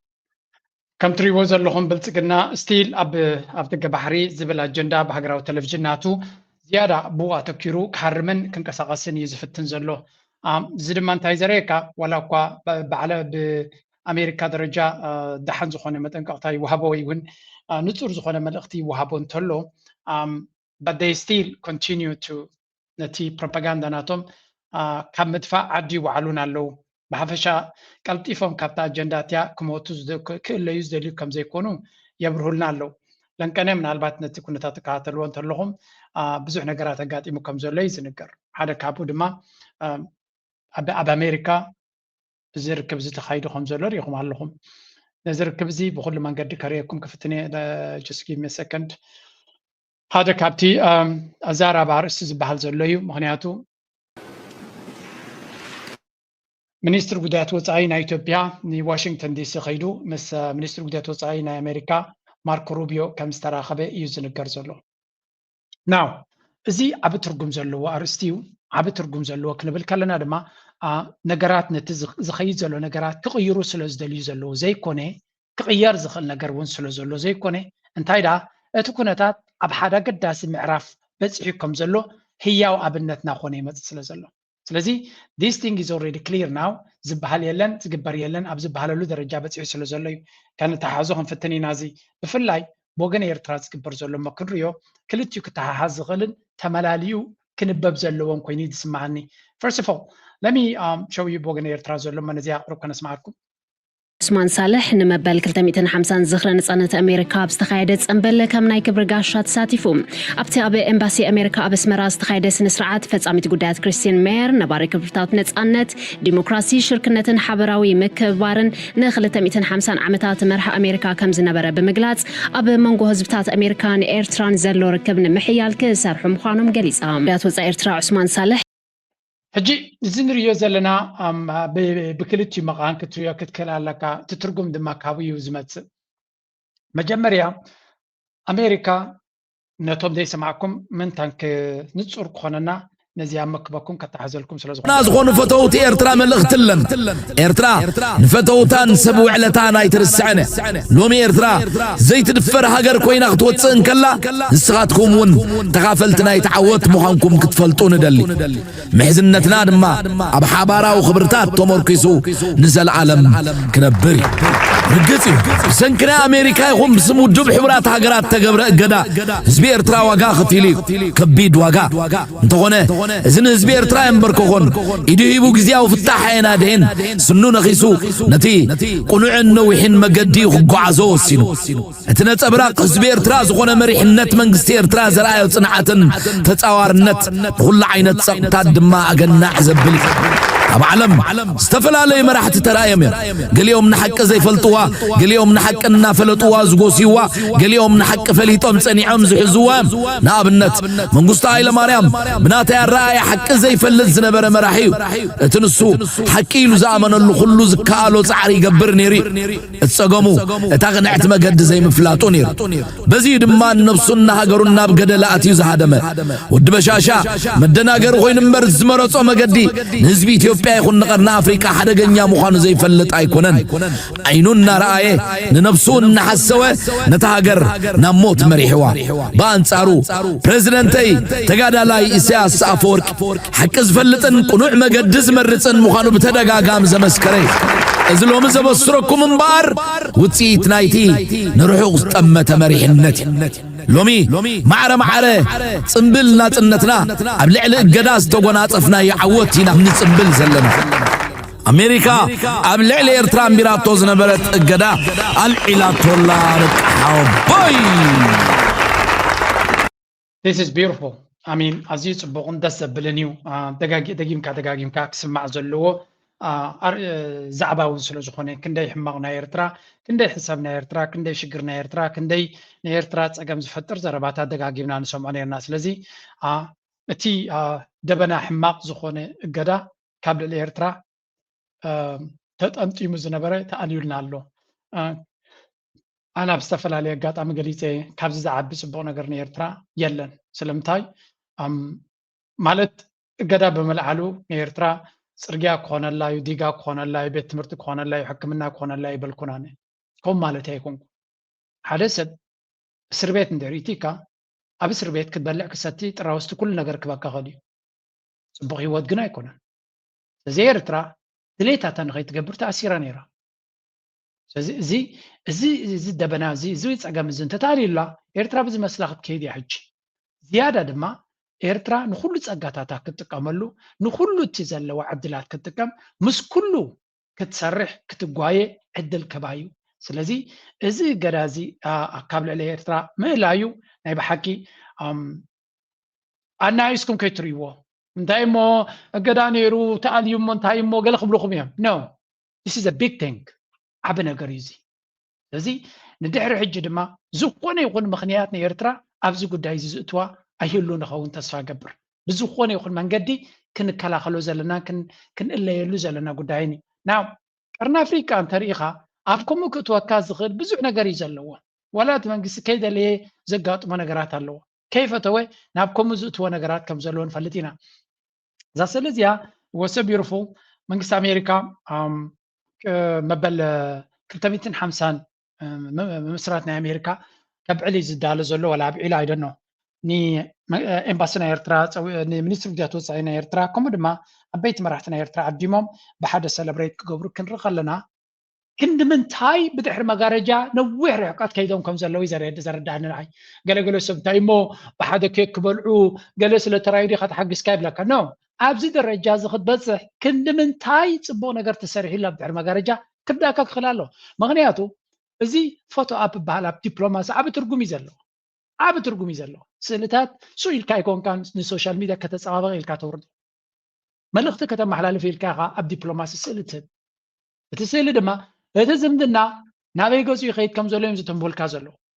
እቲ ሽርክነት ናበይ ገፁ ይኸይድ ከም ዘሎ እዮም ዝተንብልካ ዘለዎ so this is I'm happy ኣነ ሕጉስ እየ ሓጎሰይ ድማ ንጆርጅ ኣብ ሂወቱ ፍሉይ ነገር ክመፁ ስለ ዝደሊ ብውልቃ ይኮንኩ ነቲ ኣብ ግንባራት ኮፍ ኢሉ ንነዊሕ ዓመታት ዝመከተ ነቲ ኣብ ፈቆዶ ከርፋሕ ናብራ ዕድላቱ ያ ዕድመ ንእስነቱ ዘወፈየ ነቲ ሃገር ስቲል እውን ዝወፍእ ዘሎ እንተወሓደ ሰላም ረኺቡ ንገዝኡ ክምለሰሉ ዝኽእል ተረጋጊኡ ክነብረሉ ዝኽእል ሂወቱ ክመርሓሉ ሂወት ስድሩ ክርየሉ ዝኽእል ኣጋጣሚ ክፍጠር እዩ ኢለ ስለ ዝኣምን ክፍጠር ከዓ ምዃኑ ስለ ዝረኣየኒ ናይ ብሓቂ እንኳ ኣብ ዝብቃዓካ ነዚ ህዝቢ ክንብሎ ንደሊ ደገ ዘለና ዝጎደለና የብልና መብዛሕትና ዘለና ኣለና እዩ ወላ እንተወሓደ ናፅነት ምርጫታት ኣለና እዩ ተብ ኤርትራ ዘሎ ሰብ ግን ብሰንኪ ተፈጢሩ ዘሎ ኩነታት ብሰንኪ ዝወርድ ሃገር ዝወርዳ ዝነበረ ትገዳ ጥራይ እኳ ኣይኮነን ተኣሊልና ኣብዚኣ ከነፅራ ዝደሊ it's beyond that ካብ ገዳ ንኔው ዝሓለፈ እዩ እንታይ ተላዒልና ዘሎ ሕማቕ ዓይኒ ናይ ኣሜሪካ ሕማቕ እዝኒ ናይ ኣሜሪካ ኩሉ ግዜ ኣንጻርና ሕማቕ ንምግባር ፅቡቕና ብሕማቕ ከም ዝትካእ ኩሉ ሰብ ብሕማቕ ከም ዝፈልጠና ኩሉ ነገር ሽግር ከም ዝኾና ጌርካ ንዓለም ምንጋር ስለዚ ሓደ ኣዝዩ ነግራም ዝኾነ ፀላኢ ዝነበረ ኢና ናፈታው ቀይርና ዘለና ስለዚ ዓብ ነገር እዚ ካብ ሕጂ ንድሓር እንተኾነ ኣሜሪካ ፋይላታ ብዙሕ ስለ ዝኾነ ኤርትራ ኣብ ፋይል ናይ ኣሜሪካ ክትመፅእ ኣይኮነት ተስፋ ንገብር ብዓብዩ ግን ኩነታት ናይ ቀርኒ ኣፍሪካ ኩነታት ናይ ሱዳን ኩነታት ናይ ሶማልያ ብዓብዩ ትብልፅግና እውን ናብኡ ክምለስ ስለ ዝኾና ኢና ስለዚ ዝኸበርካ ህዝቢ ኤርትራ እንኳ ኣብ ዝብቃዓካ ዝኣክል ቃላት የብለይን ከምኡ ክብለካ ዮሃና ክንብል ንደሊ መዓልቲ ናፅነትና ድርብ በዓል ኮይኑ ኣሎ and it's really beautiful እቲ ኤሮፓ ሕብረት እውን እቲ ኤምባሲ ናይ ኤሮፓ ሕብረት እውን ናይ ብሓቂ ኣብቲ ናይ ኤርትራ ትገብሮ ዘላ ፃዕሪ ናይ ብሓቂ ዝናዓድ እዩ ተስፋ ዝህብ እዩ ብብዙሕ መንገዲ ክትሪኦ ከለካ ተስፋ ዝህብ ነገራት ኣለዎ now let's go back to the second one which is very very interesting ኣብዚ ሓደ ሰብ እንታይ ኢሉ ፖስት ገይሩ መስለኩም ማርኮ ሩቢዮ እንድዩ መልእኽቲ ናይ ማርኮ ሩቢዮ ረይዎ met with Ethiopian Foreign Minister today to discuss expanding our security partnership and increasing commercial opportunities between our two nations زي أنا رأيت أفتناته بس من تراخيبه يبلالهم بس منيستر بديات وصاينا إثيوبيا تراخيبه زعبا ناي تاوي شركة نزل لنا نمسفح كم دما نتزل لنا ناي بيزنس عدلات دما نمعمعو تزاتينا that's it so نزين ترايكو قبري تراخبو there are many things background زي تبعها مالتي so behind the scene كنبب زلو بزحلو هذا كابتي نتكونتات بغربا زنببو زلو انتايلو تي بزعبا ኤርትራ ገዳና ኤርትራ ብምትንሱ ዘይተሓጎሰ ዝነበረ ማለትዩ ካሜሮን ሄድሰን ዝበሃል ነዚ ቀርኒ ኣፍሪካ ዝፈልጥ ኣብ ስቴት ዲፓርትመንት ድማ ዝሰርሕ ዝነበረ ነቲ ኩነታት ናይ ኣካይዳ ናይ ኣሜሪካ ዝፈልጥ ማለትዩ we know that Washington is deeply concerned about Addis's bellicose threats to take Assad as well as their disengagement on geared talks with Egypt and now their direct support to RSF in Sudan. እዚ ዘረባ ጽቡቅ ከደጋግመልኩም ክፍትነ ንፈታዊ ኤርትራ ይኮነን ከም ዝብል ዘሎ ዋሽንግተን ወይ እውን ኣሜሪካ ማርኮ ሩቢዮ ናይ ኣዲስ ኣበባ ሕማቕ ኣካይዳ ጽቡቅ ገይሩ ዝፈልጦ እንታይ ማለት እዩ ኣብ ብዙሕ ነገራት ሕማቕ መንገዲ ይኸዱ ከም ዘለው ይፈልጡ ነይሮም እዮም ኣብ ጉዳይ ናይ ዓሰብ ናበሉ ምስ ኤርትራ ዝገብርዎ ዘለው just give me a second ኣብዚያ ጽቡቅ ገይሩ ክርዳና ዘሎ መጀመርያ ካብዚ እንታይ ይብላሎ ንኣዲስ ኣበባ ኩሉ እቲ ሽርሕን ጉርሕናቱ ዋሽንግተን ጽቡቅ ገይሮም ዝፈልጦ ብፍላይ ሓንቲ ቃል ኣላ ኣብዚ በሊኮስ ትብል እታ በሊኮስ ትብል ኣገዳሲት ቃል እያ እንታይ እሳ ድማ ኣብ ዲክሽነሪ ከይድኩም ተሪኢኹማ someone who is eager for war aggressive or inclined to fight ሓደ ሰብ ወይ እውን ሓደ ኣካል ነገራት ንባእሲ ጥራይ ዘናዲ ሰብ ተዲኹሎም ፒፒ ብልጽግና ኣብ ትመርሕነት ናይ ኣብይ ኣሕመድ ብጀካ ባእስን ኩናትን ካልእ ነገር ከም ዘይፈልጥ ዋሽንግተን ጽቡቅ ገይሮም ፈሊጦም ኣለዉ ኢልና ናይ ብሓቂ ኣገዳሲ ዘረባ እዚኣ ስለዚ ምስ ኤርትራ ብዓሰብ ኢሉ ናብ ኩናት ክኸይድ ከም ዝኽእል ምስ ግብፂ ብጉዳይ ናይ ገርድ ኣብ ምፍጣጥ ከም ዘሎ ሕጂ ድማ ዳዕመ ሰሪዕ ሓጊዙ ኣብ ሱዳን ዝገብሮ ዘሎ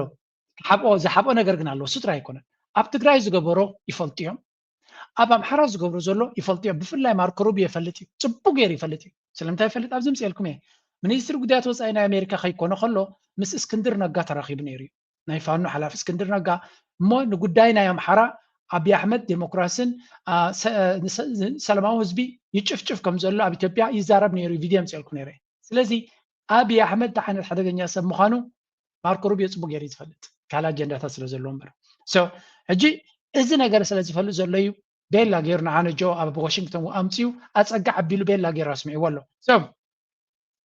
ካብ ዝኹሉ ይብላ ኣሎ It is typical of Rubio to publicly downplay, ignore those concerns, and focus on areas of common interest.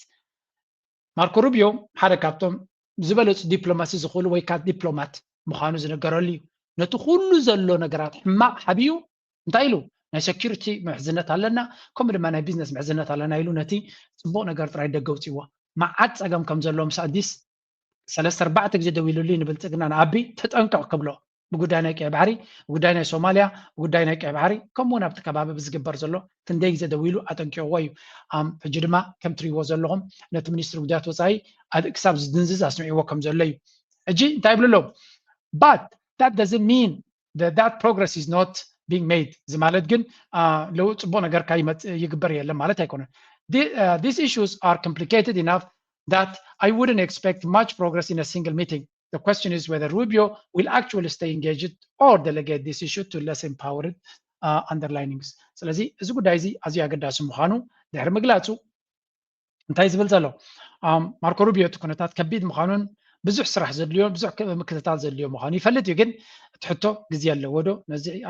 ኣተኩሮ ክበ ይኽእል ዶ ወላ ናብ ሓደ ሰብ ክጉሕፎ ይኽእል ንሱ ትክውስን ዝኽእል ዝብል ዘረባ እዩ ብሓፈሻ ካብ ብዙሓት ክኢላታት ብዝወፀ መንገዲ ብልጽግና መርዲ እዩ ተቐቢሉ ዘሎ ብዚኣ ከምዚ ውዑል ተፈራሪሙ እቶም እንዳ መን ኢኻ ትብሎም እንዳ ኣቢቹ ኩሉ ነገር ናይ ብሓቂ ኣብ ምስ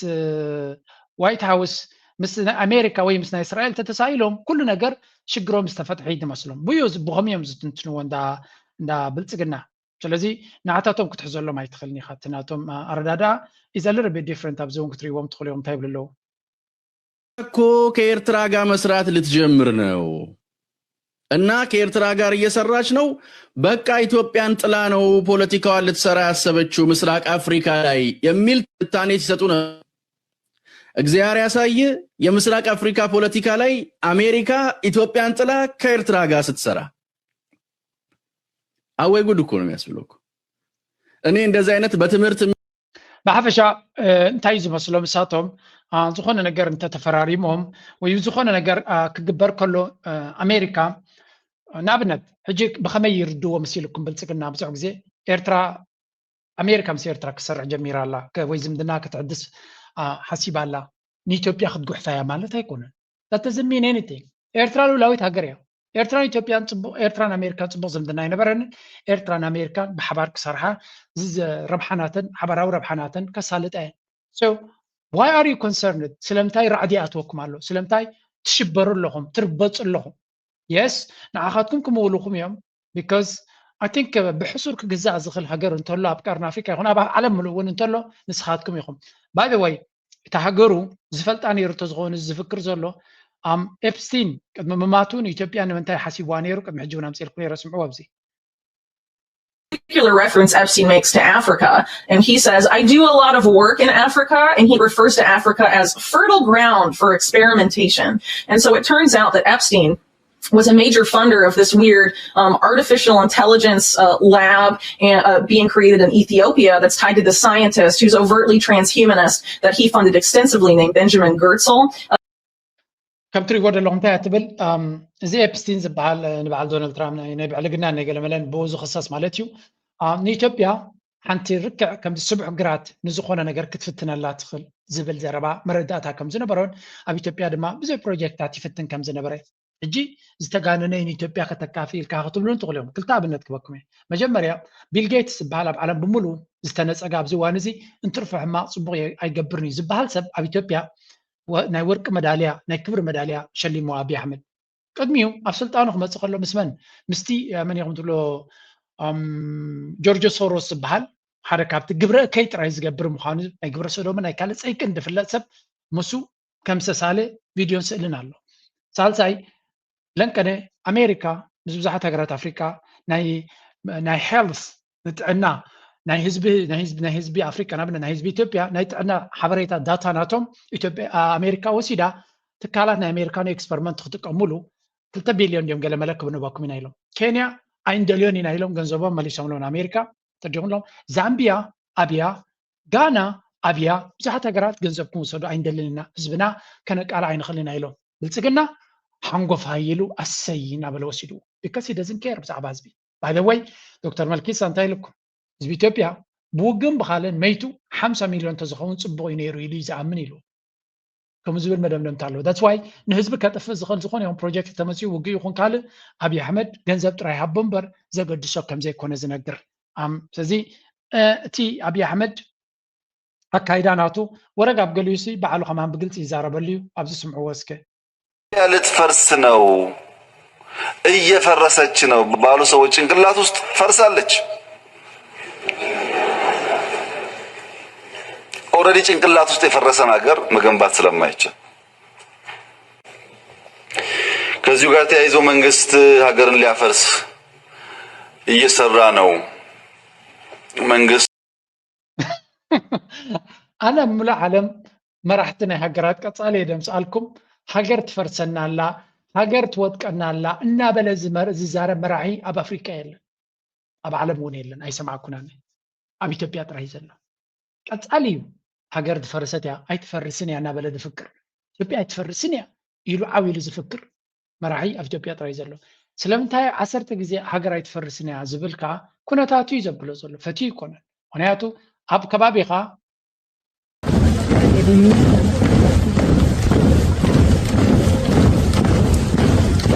እዚኦም ትሪእዎም ዘለኹም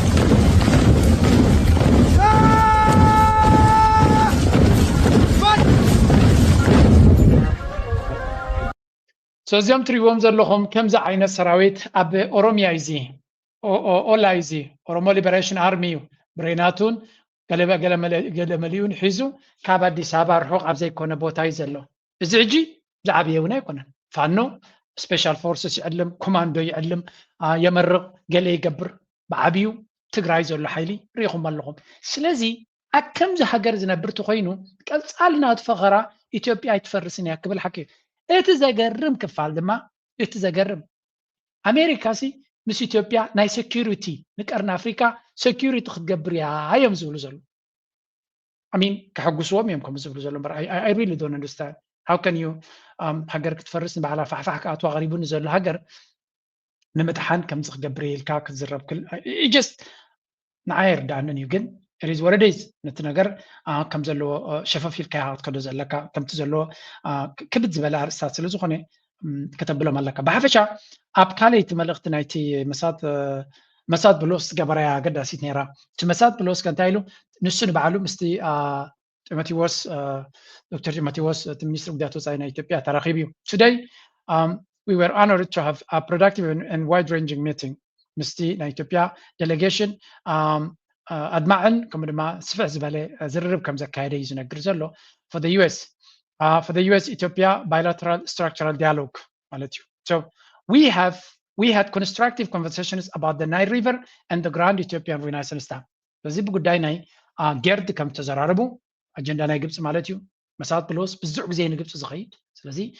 ግብፃውያን ቀዳመይቲ ዝጠቕስዎም ናይ ጌርድ ጉዳይ እዩ ካልኣይ we also discussed international efforts to facilitate a humanitarian truce and achieve durable peace in Sudan ኣብ ጉዳይ ናይ ሱዳን ብልፅግና ኣብዚ ቀረባ ኣዋርሕ ብፍላይ ብተደጋጋሚ ብኣዝዮም ዓበይቲ ገበናት ዝኽሰስ ዘሎ ኣካል ስለዚ ብዛዕባ እቲ ጉዳይ እውን ተዘራሪብና እዩ ዝብል ዘሎ as well as our shared commitment to promoting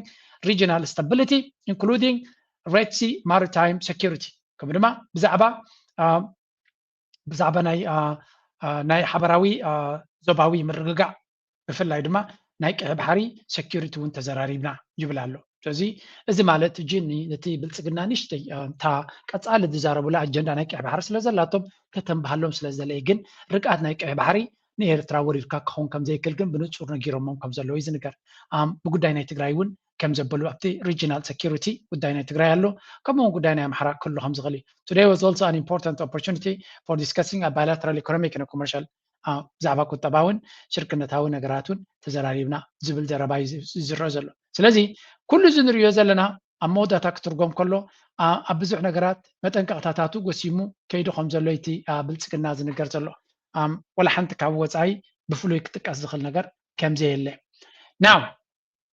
እቶም ነቲ ኩነታት ብድሕሪ መጋረጃ ዝደፍኡ ከደኣ እንታይ ስቂሎም ድዮም ክርዩ ሓንቲ ነገር ኣይክገብሩ ድዮም ወላ ሓንቲ ኢድ ክእትዉ ይኮኑ ማለት ድዮም ንዝብል of course ገለ ክገብሩ እዮም they cannot just በዓል ኢማራት ስቂሎም ክርዩ ይክእሉን እዮም ሓደ ኣብይ ኣሕመድ ኣብዚ ንኣሜሪካ ከኣብያ ይኽእል እዩ እምቢ ክብል ይኽእል እዩ ገለ ክትብሉ ትኽእሉ ሰባት ኣለዎም ኣይክእልን እዩ ማለት ዓለም አቀፉ የገንዘብ ተቋም IMF ኣብይ ኣሕመድ ብረድኤት ናይ IMF ዝንቀሳቐስ ዘሎ መንግስቲ ዘለዎ ስለዚ IMF ማለት ድማ ሓንቲ ቴሌፎን ኮል ካብ ዋሽንግተን ማለት ኩሉ ጉዳይ ጠጠው ኢሉ ማለት እዩ ስለዚ ዶን ኣብይ ኣሕመድ ብፍጹም ብኣካይዳ ናይ ኣሜሪካ ሕጉስ ኣይኮነን ኣሜሪካ ትዕምፀኒ ላ ዝብል እምነት ኣለዎ ኣማራፂ ግን የብሉን ሕጂ እንታይ ይገብር እዩ ንሱ ዝኽእላ ሓንቲ ላቶ ብኢማራት ጌርካ ገለ ነገር ኣና ድዩ ለይ ክብል እዩ ብኢማራት ድማ ዝኽእልዋ ኣላቶ በዓላቶም ኣሎ ብእስራኤል ገይሮም ገለ ግበሩልና ክብሉ እዮም ብዝኾነ ኣሜሪካ ኣብ ናታ መደምደምታ በፂሓ ስለ ዘላ ናይ ኣሜሪካ ጉዳይ 100% ኣሚንካ ትቕበሉ ነገር ኣይኮነን ግን ካብኡ ናብኡ ግን ነቲ ዘሎ ኩነታት ንምዕንቃፍ ክግበር ዝኽእል ነገር ብዙሕ ኣይድግፎን ያኔ ንኩሉ ነገር እቲ መንግስቲ በዓሉ ስለ ዘለዎ ንሕና ነቲ መንግስቲ በዓሉ ዘለዎ መፂና ብካልእ መንገዲ ክንገልፅ ኣይንኽእል ኢና ሰው ሓደ እቲ ካልኣይ ዝብልዎ ዘለዎ እስከን ኢትዮጵያ ንስማዕ እዮም እና የምስራቅ አፍሪካን ወደ ለየለት ቀውስ እንዲገባ የሚያደርጉ ሀገራትን ደግሞ መቅጣት ትፈልጋለች። ከዚህ አንጻር ኢትዮጵያና የተባበሩት አረብ ኤሚሬትስ እጃቸው እንዳለበት እያወቀች ግን በግልጽ ልታወግዝ አልፈለገችም። ይሄ በራሱ ለምን ሆነ የሚለውን ጥያቄ እንድናነሳ የሚያደርገን ነው። በእርግጥ አሜሪካ የብሔራዊ ጥቅሟን በማስላት ከሰሞኑ ማዕቀብ በማንሳት ከኤርትራ ጋር ግንኙነት ለመፍጠር ውሳኔ ላይ መድረሷን የሚያመለክቱ መረጃዎች ወጥተዋልና የአሜሪካን ፍላጎትና አሰላለፍ ከኢትዮጵያ ይልቅ ወደ ኤርትራ ያዘነብላል የሚለው ሐሳብ ገፍቶ እየመጣ ባለበት ወቅት ነው እንግዲህ ይሄ ጉዳይ ቀጠናውን ወደ ለየለት ቀውስ ውስጥ እየከተተው ያለው። ምናልባት የሱዳን መንግስት እስከምን ርቀት ሊሄድ ይችላል? በእርግጥ ጅቡቲ ላይ የተጀመረ ድርድር አለ የሚልም ፍንጮችን ሰምተናል። የሱዳንና የኢትዮጵያ ባለስልጣናት በጅቡቲ አደራዳሪነት ንግግሮችን ማድረግ ጀምረዋል የሚል መረጃ ወጥቷል። ምን ያህል የተሳካ ነው፣ ምን ያህል የዘለቀ ነው መረጃው በእርግጥ ገፍቶ አልመጣም። ግን ሱዳን ጉዳዩ ላይ አምርራለች፣ ጥቃት እንደምትሰነዝር አሳውቃለች። እስከምን ርቀት ሊሄድ ይችላል? ቀጠና ውስጥ ወደ ምን አዝማሚያና አቅጣጫ ይሄዳል ብለህ ትገምታለህ? ሕጂቲ ሕቶታት ናይ መሳይ ኣዝዩ ብዙሕን ክብድ በለን እዩ ሓደ ካብቲ ዝብሎ ዘሎ ነጥቢ ኣሜሪካ ናብ ኤርትራ ገፃ ንኢትዮጵያ ገዲፋ ናብ ኣሜሪካ ገፃ ዝዘየት ትመስል ናብ ኤርትራ ገፃ ዝዘንበለት ትመስል ንኢትዮጵያ ንብልፅግናን ኣብ ከመይ መድረክ ክገጥፎ ይኽእል እዚ ዝብል በቲ ሓደ በቲ ካልእ ድማ ጉዳይ ናይ ሱዳን ነቲ ወሪድኒ ዘሎ ኢላ ትኸሶ ዘላ ኣብ መጋባእያ ናይ ኣረብ ሊግ ናይ ሕብረት ናይ ዓረብ ድማ መብዛሕትአን ሃገራት ኣብ ጎኒ ሱዳን ከም ዝኾነ ዝንገር ክዝረብ ቀኒ ኣሎ ኣብ ልዕሊኡ ድማ እቲ ሱዳን ኣብ ልዕሊ ዳዕመ ሰሪዕ ትኸዶ ዘላ ኣካይዳ ብብዙሕ ነገር ተድመዓሉላ እዚ ኩነታት እዚ ናበይ ገፁ ክኸይድ ይኽእል ንዝብል ቅድሚ መልሲ ናቱ ክልተ ነገራት ክበኩም እየ ተን መልሲ ምንታን ካብኡ ክምብገስ ሓደ ለንቀነ ኣብ ሱዳን ሓደ ኣገዳሲ ምዕባለ ተራእዩ ኣሎ እዚ ምዕባለ እዚ ድማ I'm going to show you እዚ ሕጂ ትሪእዎ ዘለኹም ሓደ ካብቶም ዓበይቲ መራሕቲ ናይ ዳዕመ ሰሪዕ ዝነበረ እዩ እዚ ሰብ እዚ ገዲፉ والصلاة والسلام على رسولنا الكريم اليوم الاثنين 11 مايو 2026 እዚ ትሪእዎ ዘለኹም ሓደ ኣገዳሲ ዝነበረ እዩ prominent militia figure Savannah is bahal Nehru announces a full deflection from the rapid support militia. Janjaweed says more is coming. ስለዚ ሓደ ካብቶም ኣገደስቲ መራሕቲ ናይ ዳዕመ ሰሪዕ ዝነበረ ንዳዕመ ሰሪዕ ገዲፉ ናብ ሰራዊት ሱዳን ናብ መንግስቲ ሱዳን ኢዱ ከም ዝሃበን ብዙሕ ካልእ ክመፅእ ከም ዝኽእልን እዩ ዝንገር ሓደ ካብቲ ኣዛራብ ዝነበረ እዚ ሰብ እዚ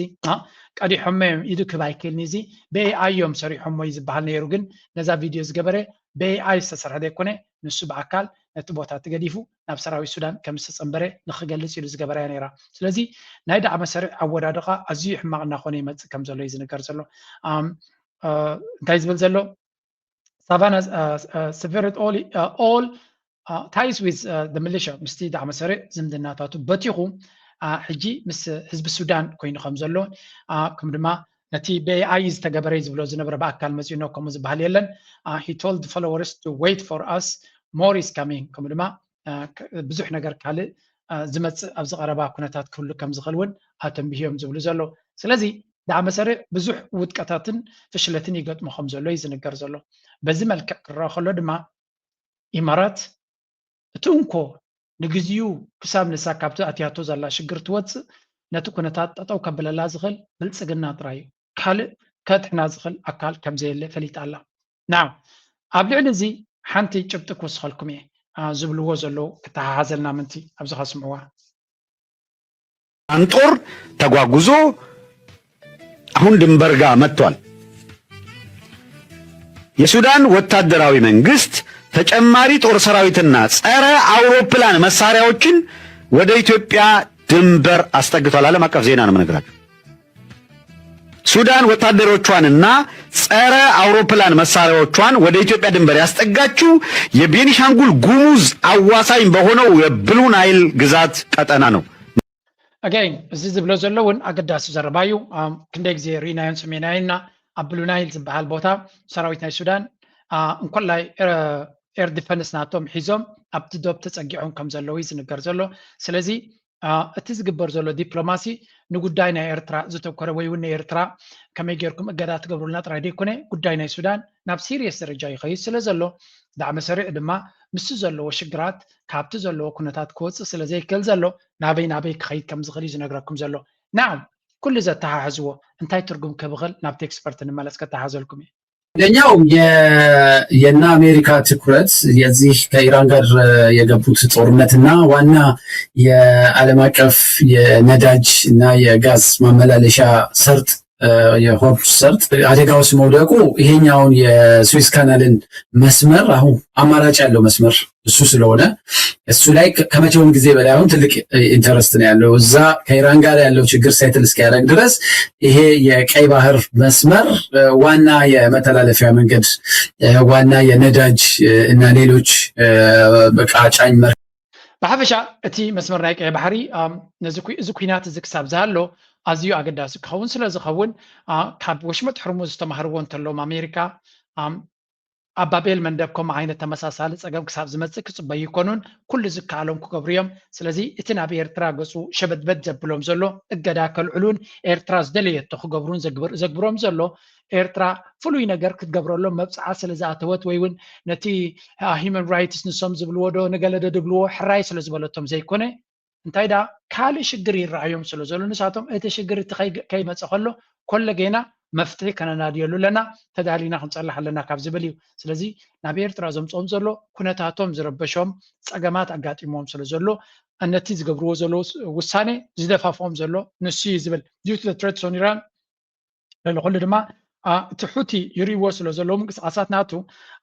ምናልባት ንግዚኡ ኣብ ኤርትራ መፂኻ ምስ ኤርትራ ዝምድና ምግባር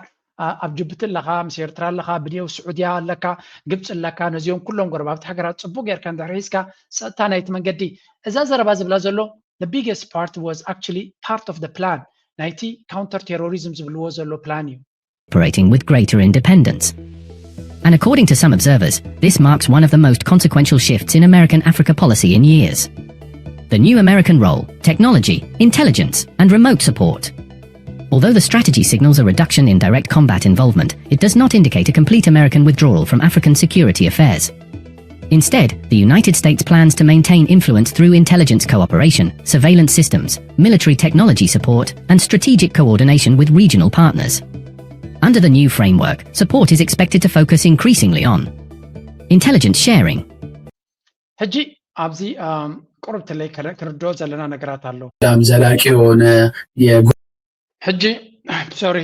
ሓንቲ ነገር ከም ፃልኩም ስለ ዘለኹ እቲ ከባቢ ንሕና ዘለናዮ ብዙሕ ፅልዋይ ዝገብር ዘሎ ብዙሓት ኣክተርስ ድማ ኣብቲ ቦታ እቲ ይሳተፉ ከም ዘለው እዩ so if we go back እዚ ከባቢና ኣሜሪካ እንታይ ትደልላ ምናልባት ቅድሚ ሕጂ እውን ኤርትራ ብዙሕ ግዜ ዝተዘርበሉ ኩነታት ነይሩ እዩ ኤርትራ ኣብዚ ሬድ ሲ ፎረም ክታቱ ከላ ፕሬዚደንት ኢሳያስ ድማ ብተደጋጋሚ ዝተዛረበ እንተሎ እዚ ከባቢ እዚ ባሕሩ ይኹን መሬቱ እተን ሃገራት ብሓደ ተሓባቢረን ከውሕስኦ ይኽእላ እየን እንታይ ማለት እዩ እዚ ቀርኒ ኣፍሪካ ውሕስነ እንተደሊኻ ቀይሕ ባሕሪ ውሕስነ እንተደሊኻ እተን ሊቶራል ስቴትስ ተናብኡ ዘለዋ ሃገራት ንዓታተን ባዕላትን ክገብርኦ ዘይክእላ እንተኮይነን ድማ ሓገዝ ንዓታተን ብምግባር እቲ ዝበለፀ ስራሕ ክስራሕ ዝኽእል ብኸምኡ ከም ፕሬዚደንት ኢሳያስ ነዛረስ እዚያ ዝተዛረበላ ዘሎ ይመስለኒ ስለዚ ንቀይሕ ባሕሪ ይኹን ካልእ ባራግዝ ዝመፅእ ካልእ ሓይሊ መፅኡ ከጥዕነና ይንደልን ኢና በዓልና ነቲ ከባቢ ክንክእሎ ንኽእል ኢና ኢሉ ይዛረብ ነይሩ ኣሜሪካ ድማ ኣብዚ መደምደምታ እዚ እያ ወዲቓ ዘላ ሕጂ እንታይ ትብል ዘላ ሰራዊታ ይኹን ካልእ ፀጋታታ ኣልያ ምስተን ኣብቲ ከባቢ ዘለዋ ሃገራት ብምስራሕ ንፀጥታን ድሕነትን ናይቲ ከባቢ ከተውሕስ ነተን ኣብቲ ከባቢ ዘለዋ ሃገራት ድማ ብሪስፔክት ብኣኽብሮትን ንክልትኡ ከርብሕ ብዝኽእል መንገዲ ዓይኒ ሪኣ ንሳቶም ክሰርሕን ክትዛረብን ትደሊ ከም ዘላ ኢና ንርኢ ዘለና መርኣያ ናቱ ድማ ወላ እውን እዚ ኣብ ከባቢና ንሪኦ ዘለና እዚ ኣብ ከባቢና ኣብ ቀይሕ ባሕሪ ዝርኦ ዘሎ ጉዳይ ብኡ ዓይኒ ኢኻ ትሪኦ ትኽእል ቀይሕ ባሕሪ ከባቢ እንድሕሪ ክትርኢ ኮንካ this is exactly what's happening ድሕሪ ንባቤል መንደብ ክትከላኸሎ ትደሊ ኣለኻ ወይ ዝኾነ ነገር ከይመፅእ ትደሊ እንተለኻ እንታይ ክትገብር ኣለካ ምስ ጅቡቲ ክትዘራረብ ኣለካ ምስ ኤርትራ ክትዘራረብ ኣለካ ምስ ስዑድያ ክትዘራረብ ኣለካ እወ ምስ የመን ክትዘራረብ ኣይትኽእልን ኢኻ ምስ ሕቲ ክትዘራረብ ኣይትኽእልን ኢኻ ኣብዚ ሕጂ ደረጃ ስለዚ እንታይ ክትገብር ኣለካ ንኤርትራ ክትሕዝ ኣለካ ንጅቡቲ እንደን ሕቲ ቤን ተስማዖም ገለ ክፋል ስዑድያ ክዛረበካ ይኽእል ካልእ ክፋል ድማ ቻይና ዝበሃል ሃገር ክዛረበልካ ትፍትን ምክንያቱ እዚ መስመር ንግዲ ናይ ቀይሕ ባሕሪ ወይ ካብ ባቤል መንደብ ካብ ንኣሜሪካ ንላዕሊ ንቻይና እዩ ዘገድስ ስለዚ እዚ መስመር እዚ ቻይና እውን ናፃ ክኾነላ ትደልያ ቻይና ድማ ኩሉ ዓይነት ፀቕጢያ ትገብር ነዚ መስመር እዚ ከይዕፆ ጃፓን ኩሎም ሃገራት ነዚ መስመር እዚ ንከይዕፆ ኩሉ ዝከኣሎም ክገብሩ እዮም that's exactly why ናይ ኤርትራ ቦታ ገዳሲ ዝኾነ ምክንያቱ ነተን ኣብቲ ከባቢ ዘለዋ ሃገራት ናይ ሴኩሪቲ ፀገም ከየጋጥመን ዝኾነ ነገር ከየጋጥም ምሳተን ክትዘራረብ ኣለካ ምሳተን ፅቡቅ ዝምድና ክህልወካ ክኽእል ኣለዎ እንዳፅዋይ ድማ ኤርትራ ኣብ ሓደ ፕራይም ቦታ ኣላ ነዚ ኩነታት ወላ ነዚ ናይ ሓድሽ ስትራቴጂ ናይ ኣሜሪካ ነዚ ካውንተር ቴሮሪዝም ኢሎም ዝቐውፅኦሞ ዘለዎ ስትራቴጂ ኤግዛክትሊ ኤርትራ ንዑ ከተተግብር ትኽእል ሃገር ስለ ዝኾነት ኣብ ጉዳይ ናይ ሱዳን እውን እንተኾነ ብተመሳሳሊ ንሱዳን ከተጥሕን እንተኮይንካ ምስተን ከባቢ ሃገር ኢኻ ክሰርሕ ዘለካ እዚ ማለት ድማ ጉዳይ ናይ ሱዳን ንክፍታሕ ሃገር ኤርትራ ዘለዋ ኣበርክቶ ከተበርክት ትኽእል እያ ኢትዮጵያ እቲ ዘለዋ ሓደገኛን ኣሉታዊ ነገራትን ንኸተወግድ ክትገብራ ክትክእል ኣለካ ኣብ ጉዳይ ናይ ሶማልያ እውን ብተመሳሳሊ ኣብ ናይ ሶማልያ እኳ ዝነፀረ ፖሊሲ ናይ ኣሜሪካ ይርኢ ኣለኹን ብሓፈሻ ግን እቲ ኩነታት ክንሪኦ ከለና ንኤርትራ ብዘርብሕ መንገዲ ይኸይድ ከም ዘሎ እዩ ካልኣይ ገፅ ናይቲ ኩነታት ድማ እቲን ኣብ መንጎ ክልቲአን ሃገራት ዝግበር ዘሎ ብፍላይ ኣብ መንጎ ኢማራትን ስዑድያን ዝግበር ዘሎ ባእሲ እናበርትዐ ዝኸይድ ዘሎ እምበር እናዝሓለ ይኸይድ የለን ስለዚ መጠን እቲ ባእሲ እናቐፀለ ዝኸይድ ዘሎ ስዑድያ ንባዕላ ጉዳያ ባዕላ ክትፈትሕ ትፍትን ዘላ ሓደ ካብቲ ዝበሃል ዘሎ ኣብ ዘለንቀነ ኣብ መንጎ ክልቲኦም መራሕቲ ሚኒስትሪ ጉዳያት ወፃኢ ናይ ኢራንን ናይ ስዑድያን ኣገዳሲ ርክብ ይካየድ ከም ዘለዎን ከም ዝተኻየደን እዮም ዝነግሩ ዘለዉ እንታይ ይብላ ኣሎ ኣብዚ ሓደ ክኢላ ማለት እዩ a clear divide within the GCC ዝበሃል ናይዘን ኸልጅ ሃገራት ማለት እዩ ንፁር ዝኾነ ምምቕቓል ተፈጢሩሉ ኣሎ እንታይ ይስኸ Saudi Arabia remains diplomatically engaged with Islamic Republic سعود عرب مس إيران بستخال منقدي دبلوماسياوي زمدنا ناتا أن حيلة خير الله نعبنا تبلالو عمان now with 6 calls since the war started سعودية مس إيران كساب حجي شدش تجزية تدواوي لالا كوينات كابز جمر عمان حمش تجزية تدواوي لالا كلت تجزية دما بغض أرى تراقيبهم الله سالساي دما قطر حمش تجزية تدواوي لهم الله طب سلسلة لعلي زلوا بتخالج ريوم اللهم لعل ديبهم زلوا زياتهم مس إيران زلنا زمدنا بصبغ من قد كن فتح لنا من تان تشجر زلاق مفتح نخركب زبل إمنا زلوهم يوم ስለዚህ سعودية عمان كم ما قطر ثلاث يوم مس إيران مزرراب أقداسي communication كله نالو كنزراركم كلالنا يبرلو أبتحت زلوا دما UAE تمرحو زلا حنتك زي مستي مختل بريزنت ويون مسكالي بافت زراري بميرم كابو كويتن بحرينن سخون زرربا كايدون اتوم تحت زلو اتوم زيادة بإيران استهارمون كرمو زخولو مخانم يزنقر سلازي اتو كنتات نصورنا خوني زمت زلو سعودية نيران زقبا كبرهيبا تقول داي نابيك خيد كم زغل ترديوهم سلازلو نفسهم نكوتحنو زقبرو زلو سعرن رلنا بقمت علو إمارات كسابنا بوشت إيران اتيوم مدكعتن خقبرو هجد ما كل عينة وجن خلعل እቲ ኩናት ጠጠው ንኸይብልም ኩሉ ዓይነት ተጻቦታት ንምግባር ዝጽዕሩ ዘለዉ መን ምዃኖም ይንገር ኣሎ ስለዚ ሃገራት ኸልጅ ዓብ ፍልልይ ኣለዎን ኣሜሪካ ድማ ኣብ ቀርኒ ኣፍሪካ ብፍሉይ ምስ መን ወጊና ኣላ ምስ ስዑድያ ምስ ግብፂ ምስ ኤርትራ ወጊና ኣላ ነቶም ካልኦት ድማ ኣብ ናቶም ኣጀንዳ ክሕግዘኩም ክእል እየ ግን እዚ ከባቢ እዚ ዋናታት ኣለዎ ምስቶም ዋናታት ምስራሕ ሓይሽ ኣብ ዝብል ወዲቓ ኣላ ስለዚ እዚ ኣገዳሲ ክኸውን ከም ዝኽእል ኢና ንግንዘብ ዘለና it's a very very important time ሕጂ ንእሽተለይ ኣብቲ ካልእ ናይቲ ከባቢ ዘረባ ሓደ ክልተ ክንርኢ እሞ ሽዑ ኣብ ናይ ኤርትራ ዝያዳ ትሕዝቶ ኣለኒ ቁሩብ ከርየኩም ክፍትን እየ ብዝያዳ ግን ናይ ኤርትራ ካርዲ እዚ ኩናት እዚ እናሓየለ እዚ ኩነታት እዚ እናበርትዐ ኣብ ዝኸደሉ ዘሎ መመሊሱ ንኤርትራ ብዙሕ ረብሓ ክፈጥረላ ዝኽእል ኩነታት ክህሉ ከም ዝኽእልን ኤርትራ ድማ ካርድታታ ብቅርጡ መንገዲ ትፃወተሉ ስለ ዘላ good things are going to come ንኤርትራ ፅቡቕ ነገር ክመፃ ዝኽእል ብዙሕ ነገር ከም ዘሎ ርኢና ኣለና ኩናት ኣይትምነን ኢኻ ግን ተዳሊኻን ተፀኒሕካ ኩናት እውን እንተኾነ ፅቡቕ ነገር ሒዝልካ ክመፅእ ከም ዝኽእል ህያው ኣብነት ንሪኦ ዘለና እዩ ስለዚ I'm really happy እዚ ኩነታት እዚ ንኤርትራ በዚ ንሪኦ ዘለና መልክዕ ክሓልፍ ምኻሉ ከምዚ ንሪኦ ዘለና ኩነታት ከጋጥም ብምኻሉ ተዳሊኻ ስለ ፀናሕካ ጥማ እዩ ትዕድል ረብሓ ዝፈጥረልካ ኤርትራ ድማ ካብዚ ንላዕሊ ጽቡቕ ነገር ንኽትረክብ ተስፋ ንገብር እስከ ቁርብት ላይ አብድራማ ናይ ብልጽግና ክምለስ አዲስ አበባ ላይ ያሉ ጥሩ ቦታዎች ባክግራውንድ አድርገው ከተናገሩ በሚዲያም ይሁን በፊልምም ይሁን በሆነ መንገድ ከተናገሩ መንግስትን ደገፍ ብሎ ስለሚያስቡ የግድ ከኛ ተቃርኗቸውን ለማሳየት የቆሸሸ ቦታ ብለው ይቆማል። የጸዳ ነገር አይገባኝም ብሎ የሚያምኑ ናቸው። ዓለም ግን እንደዛ አይደለም። ስለ ዓለም የሰማነውና ያየነው እንደዛ አይደለም። መቼም ብዙ ነገር አይተናል ዓለም ላይ አይደለም። አብይ አሕመድ ሓንቲ ነገር አላቶ ብዙሕ ግዜ ህዝቢ ኢትዮጵያ ዕጉብ ከም ዘይኮነ እሱ ድማ ንሕና ዝኩሉ ኮሪዶር ልምዓት ኢልና እናሰራሕና ከለና ህዝቢ ኢትዮጵያ ግን ዝኾነ ኣብ ሶሻል ሚድያ ፖስት ክገብር ከሎ ንመን እዩ ዝውክል ንመን እዩ ኣብ ሶሻል ሚድያ ጥምት ኮይኑ አይደኖ ኣብ ፅቡቕ ቦታ ናይ ኢትዮጵያ ኮይኖም ሲ ክዛረቡ ዘይደልዩ ምንታን ኣብቲ ፅቡቕ ጎደናታት ናይ ኣዲስ አበባ ተፀጊዖም ተዛሪቦም ሲ ነቲ መንግስቲ ዝድግፉ ዘለዉ ኮይኖም ከይረኣዩ ምንታን ኣብ ዝረስሐ ቦታ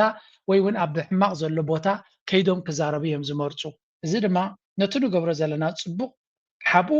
ሕማቕ ከም ዘለና ድማ ንዓለም ከፍልጡ እዮም ዝደልዩ ብምባል ሪዘንትመንት ቂምታ ከም ዘለዎ ኢኻ ትርኢ እቶም ንሱ እቶም ከምኡ ዝገብሩ ኢትዮጵያውያን ግን ስለምንታይ ከምኡ ገብሩ ምክንያቱ ዝበዝሕ ህዝቢ ኢትዮጵያ ኣብ ከቢድ ሽግር ስለ ዘሎ ኣብቲ ውሑድ ህዝቢ ዘብለጭልጨሉ ዘሎ ቦታ ጥራይ ኮይንካ ኣብ ፅቡቕ ስእሊ ምግባር ነቲ ዝበዝሕ ህዝቢ ኢትዮጵያ ዝውክል ከም ዘይኮነ ስለ ዝፈልጡ ዝበዝሕ ህዝቢ ኢትዮጵያ ፅቡቕ መናብሮ እንተዘይብሉ ነቲ ዝበዝሕ ህዝቢ ኢትዮጵያ ኣብ ጎኒ ምዃን ዝሓሸዩ ኣብ ክንድነት ንስኻ ጥራይ ዘለካ ፀጋታት ኣብኡ ጌርካ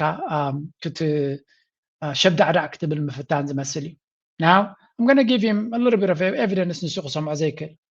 ወይ አንዳንዴ ግን በራሳችሁ ሀገር እንደ ስደተኛ ተሰምቷችሁ አያውቅም? እኔ ቅርብ ጊዜ ወዲህ የሚሰማኝ እንደዛ የተወለድኩባት ያሳደገችኝ ያስተማረችኝ ሀገር ውስጥ ከሌላ ሀገር እንደመጣ እንደ ህገ ወጥ ስደተኛ እንደ ሌላ ሀገር ሰው የሆንኩ ይመስለኛል። ሀገሪቱ ትሪት የምታደርገኝ እንደ ህገ ወጥ ሰው እንደ ስደተኛ ሀገሩ እንዳልሆነ ሰው ኣብ ሃገረይ ከም ስደተኛ ኮይኑ ይስማዓኑ ኣሎ ከማይ ዝኾንኩም ከትህልው ዶ ዝብል ምሁር እዩ ዝወዲ የድሕኖ እዩ ዘብል ከምዚ ዓይነት ዘረባ ብዙሕ ኢኻ ትሰምዕ ስለዚ ኣብ ሃገርካ ኩሉ ነገር ብትክክል ተማሂርካ ዝግባኣካ እናገበርካ ከለኻ ስደተኛ ኮይንካ ትነብር ዘለኻ እሞ ኩሉ ነገር ኣንጻርካ ዘሎ ኮይኑ ዝስምዓካ ከምዚ ናተይ ስምዒ ዘለኩም ትህልው ዶ ይብል ኣሎ but there are many cases of Ethiopia ኩነታት ብፍላይ ነቶም ሓደ ብዕሽነት ናብኡ ዝኸዱ ዘለዉ እውን መለበሚ ክኸውን ኢልና ንገብር ዘለና በምን መተማመኛ ነው ሌላ ሰዎች መጥተው ኢንቨስት የሚያደርጉት? እንዴት ነው የሚሰሩት? ገባ? የመጣ ኢንቨስተር የመጣ ዲያስፖራ በጠቅላላ ኦልሞስት ኢትዮጵያ 90% የሚያክለው እኮ ንብረቱን ጥሎ ባዶ እጁን እኮ አብዶ ነው የሚወጣው። ይሄ ነገር እስከ መቼ ነው የሚቀጥለው? መንግስት ደግሞ ማለት ነው ውስጡ የተሰበሰቡትን እነዚህ ሌላ የተለየ ዓላማ ያላቸው የተለየ አጀንዳ ሊኖራቸው ይችላል። እሱን እግዚአብሔር ወቀው ወይም መንግስት የሚድረስበት እዛ ጉዳይ ላይ ማለት ነው። እነዚህ ሰዎች ላይ እርምጃ ሊወስድ ይችላል፣ ይገባዋልም ያስፈልጋል። እኔ ግን በምችለው መጠን ብሓፈሻ እንታይ እዮም ዝብሉ ዘለዉ እዛ ሃገር እዚኣ ንዓና ትኸውን ሃገር ኣይኮነትን ምክንያቱ ንሕና ኩሉ ዝከኣለና እናገበርና ብኩሉ እናፀዓርና ከለና ዝኾነ ይኹን ፅቡቕ ነገር ንረኽበላ የለናን ካብ ዲያስፖራ መፂና ኢንቨስት ክንገብር ኢሉ ዝመፀ ሰብ 90% ጥራይ ኢዱ ይምለስ ኣሎ ኣይ ገንዘቡ ኣይ ንብረቱ ኣይ ቁም ነገር ኮይኑዎ ይብሉ ኣለዉ እዚ ተሓደ ክኸውን ከሎ ናብ ትግራይ ገፅና ድማ ንስከር روح حيلتات حرام ريت TPF أفليتهم أتحيل دماء تجمع تجرين مفتاح زعلم مخان حبيرهم علو تجمع تجرين مفتاح حيل خنتك أمينا كبلي وتنبعلو حيلتات سلام تجرين بتسوق جوج العطوف حني زلو أتي أبى تجرين زلو حيلي بزغل زلو عين عموتي بوليتيكا نجارات بسلام كفتح سر زي خلو مثل تجمع حيلنا مفتاح مدلواتنا ودينا عينا كبل حد العلواي مرحلة تحيلي تزاربو تجرى لا عدل تكيه ود تكيه حلافي من محدار فاينانس جنبار كلت أبى تسمع جلسة تجرين تجارة ما كلونا والمفتاح حيلي كم تقومي تزاربو مثل تجرين تتسلم حيلتك هذا تجري كدحن زلولي حيلته آتينا أكرا أوان كن فتحه نايم استنكريا تزاز توهيونال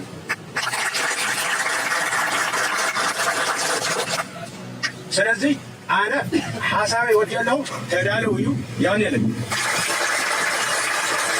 بخال زين رما تصفي رايات تحدود تصر حيلتات زطا كم ذات وتفريتو لبعلو كما مسرات حيلتات حرام مريت مخانس قال تصفي رايات بزبلشم بسف حاز فلت ايت تصفي نقص ابل العلم راح تحو حتى ررتنا قفيتات بمحب فلتيو كابا زنبرو لزنبرا اوروبا غريفونا بيتوبيا تمليسو بمقعز دحر سمم معناس بريتوريا اب تግራይ استفطرت على بوليتيكا ولوتي اكل كوينو اب تግራይ كابا حو حز مرحو سرعات حرام موصاي قالس كم زلو انت زارب سمع تصفي رايا اب قيدات يلو كابا قربا وارحنا بزي اتاطاي شي زبرو حيلتات سلام تግራይ TPF بتوم تግራይ ناب قصال صقاميتو والو بزنوفم نبرات تጋደልትን حجون NTPF زمرحو زلو جنرالات تنكف السماعيو بغندو قبل الجنرال صادقان قبرتن ساي كمون جنرال قبرز غابيهر بينه ودن ترون كالوت نبرات تጋደልትን حجون NTPF زمرحو زبحالو لعلوت وتحضران مرحتن تنكف السماع تمال سنبت كباديس ابا زوط زينا كم زملاحو دما تصفاي نغوس تصفاي رايا ابا كتما اديس ابا ابا تحت قدر حيلتات تصفا فيدرال كم ذاتو يتسمع زلو نتصفاي رايا قرب زلو من جتات زينا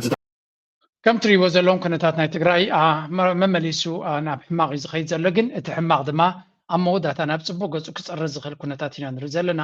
እዚ ንሪኦ ዘለና ኩነታት ድማ ኣብ ናይ መወዳእታ ሰዓታት ዘሎ ኩነታት ኢና ንርኢ ዘለና ብልጽግና ኣብ ትግራይ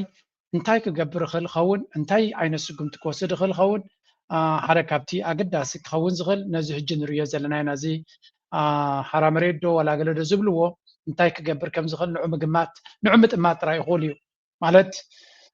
ዝኾነ ነገር ኣይክፍትኑን እዮም ዝኾነ ሽግር ኣይክገብሩን እዮም ሳክት ዝኣቡ ከለዉ እዮም ክውዱ ኢልካ ክትዛረብ ቁርብ ክብድ ዝበለ እዩ ግን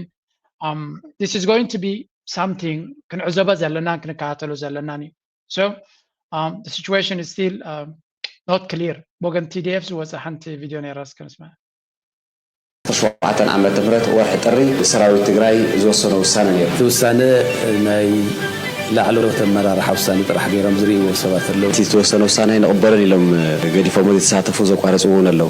ታይም ኮይኖም ዳሳተፉ ድኹም ምክንያት እዩ ማእኸላይ ኮሚቴ ወዲ ህወሓት ዝተወሰነ ውሳነ ኣብ ከተማ ኣክሱም እዚ ውሳነ እዚ ታሪካዊ ውሳነ እዩ ብስሩ ሰራዊት ትግራይ ከልዕላ ምንታይ እዩ ነይሩ ዓለም ለኽብራን TDF ሓበላ መጣኽ ሓልፎ ይኽእሉን ዓቕሚ የብሎምን እውን ንሰምዕ ኣለና ሰራዊት ትግራይ ብዓላምኡ እውን ውግእ ጅሽን ገለነዋል ሊዋጋን ሲመጣ ብሎ ጎንደር አጅሬ ተራራ ላይ ነው ያለው የተሰዋ ብሎ ያለ ፋኖ ከመከላከያ ሳልሰማ የልጄ ሞት ከፋኖ ነው የሰማሁት። ይሁን ለሀገር ነው የተሰዋው ጀግና ስለሆነ ነው ልጄ የተሰዋው ብዬ እናት ነኝና አልቅሼ መጥቼ መዘጋት ስጠይቅ የምናውቀው ነገር የለም። ሄጃለሁ ያልሄድኩበት ቦታ የለም። ልጅም ፍለጋ ልጅ ነውና ማለት ነው። መቼም ኢትዮጵያ ዘላቶ ኩነታት أقليل كاتريو نجرا يكونن نبحكي التحساسابي كنتاتيو هجيون انتقوني إيرترا ناب سلام ناب معبالي ناب قزقاسك كين يا تدلقن كمزة عينت قربيتنا هلو كهلو عاد كمزة عينت فتنا ودي قزلو قربيتنا هلو كهلو قليل من قدك خون كم زي كل ويون قليل فتنا خون كم زي كل فلوت يمهنياتو أب قربيت كازول لحوي فتيخا خيفتها كلب لبكاي غلي كتنكفكاي غلي لزي إيرترا أبزو قدايزي برقت أمريكان دحراتيا ናብ ኤርትራ ማለት ይኮንኩን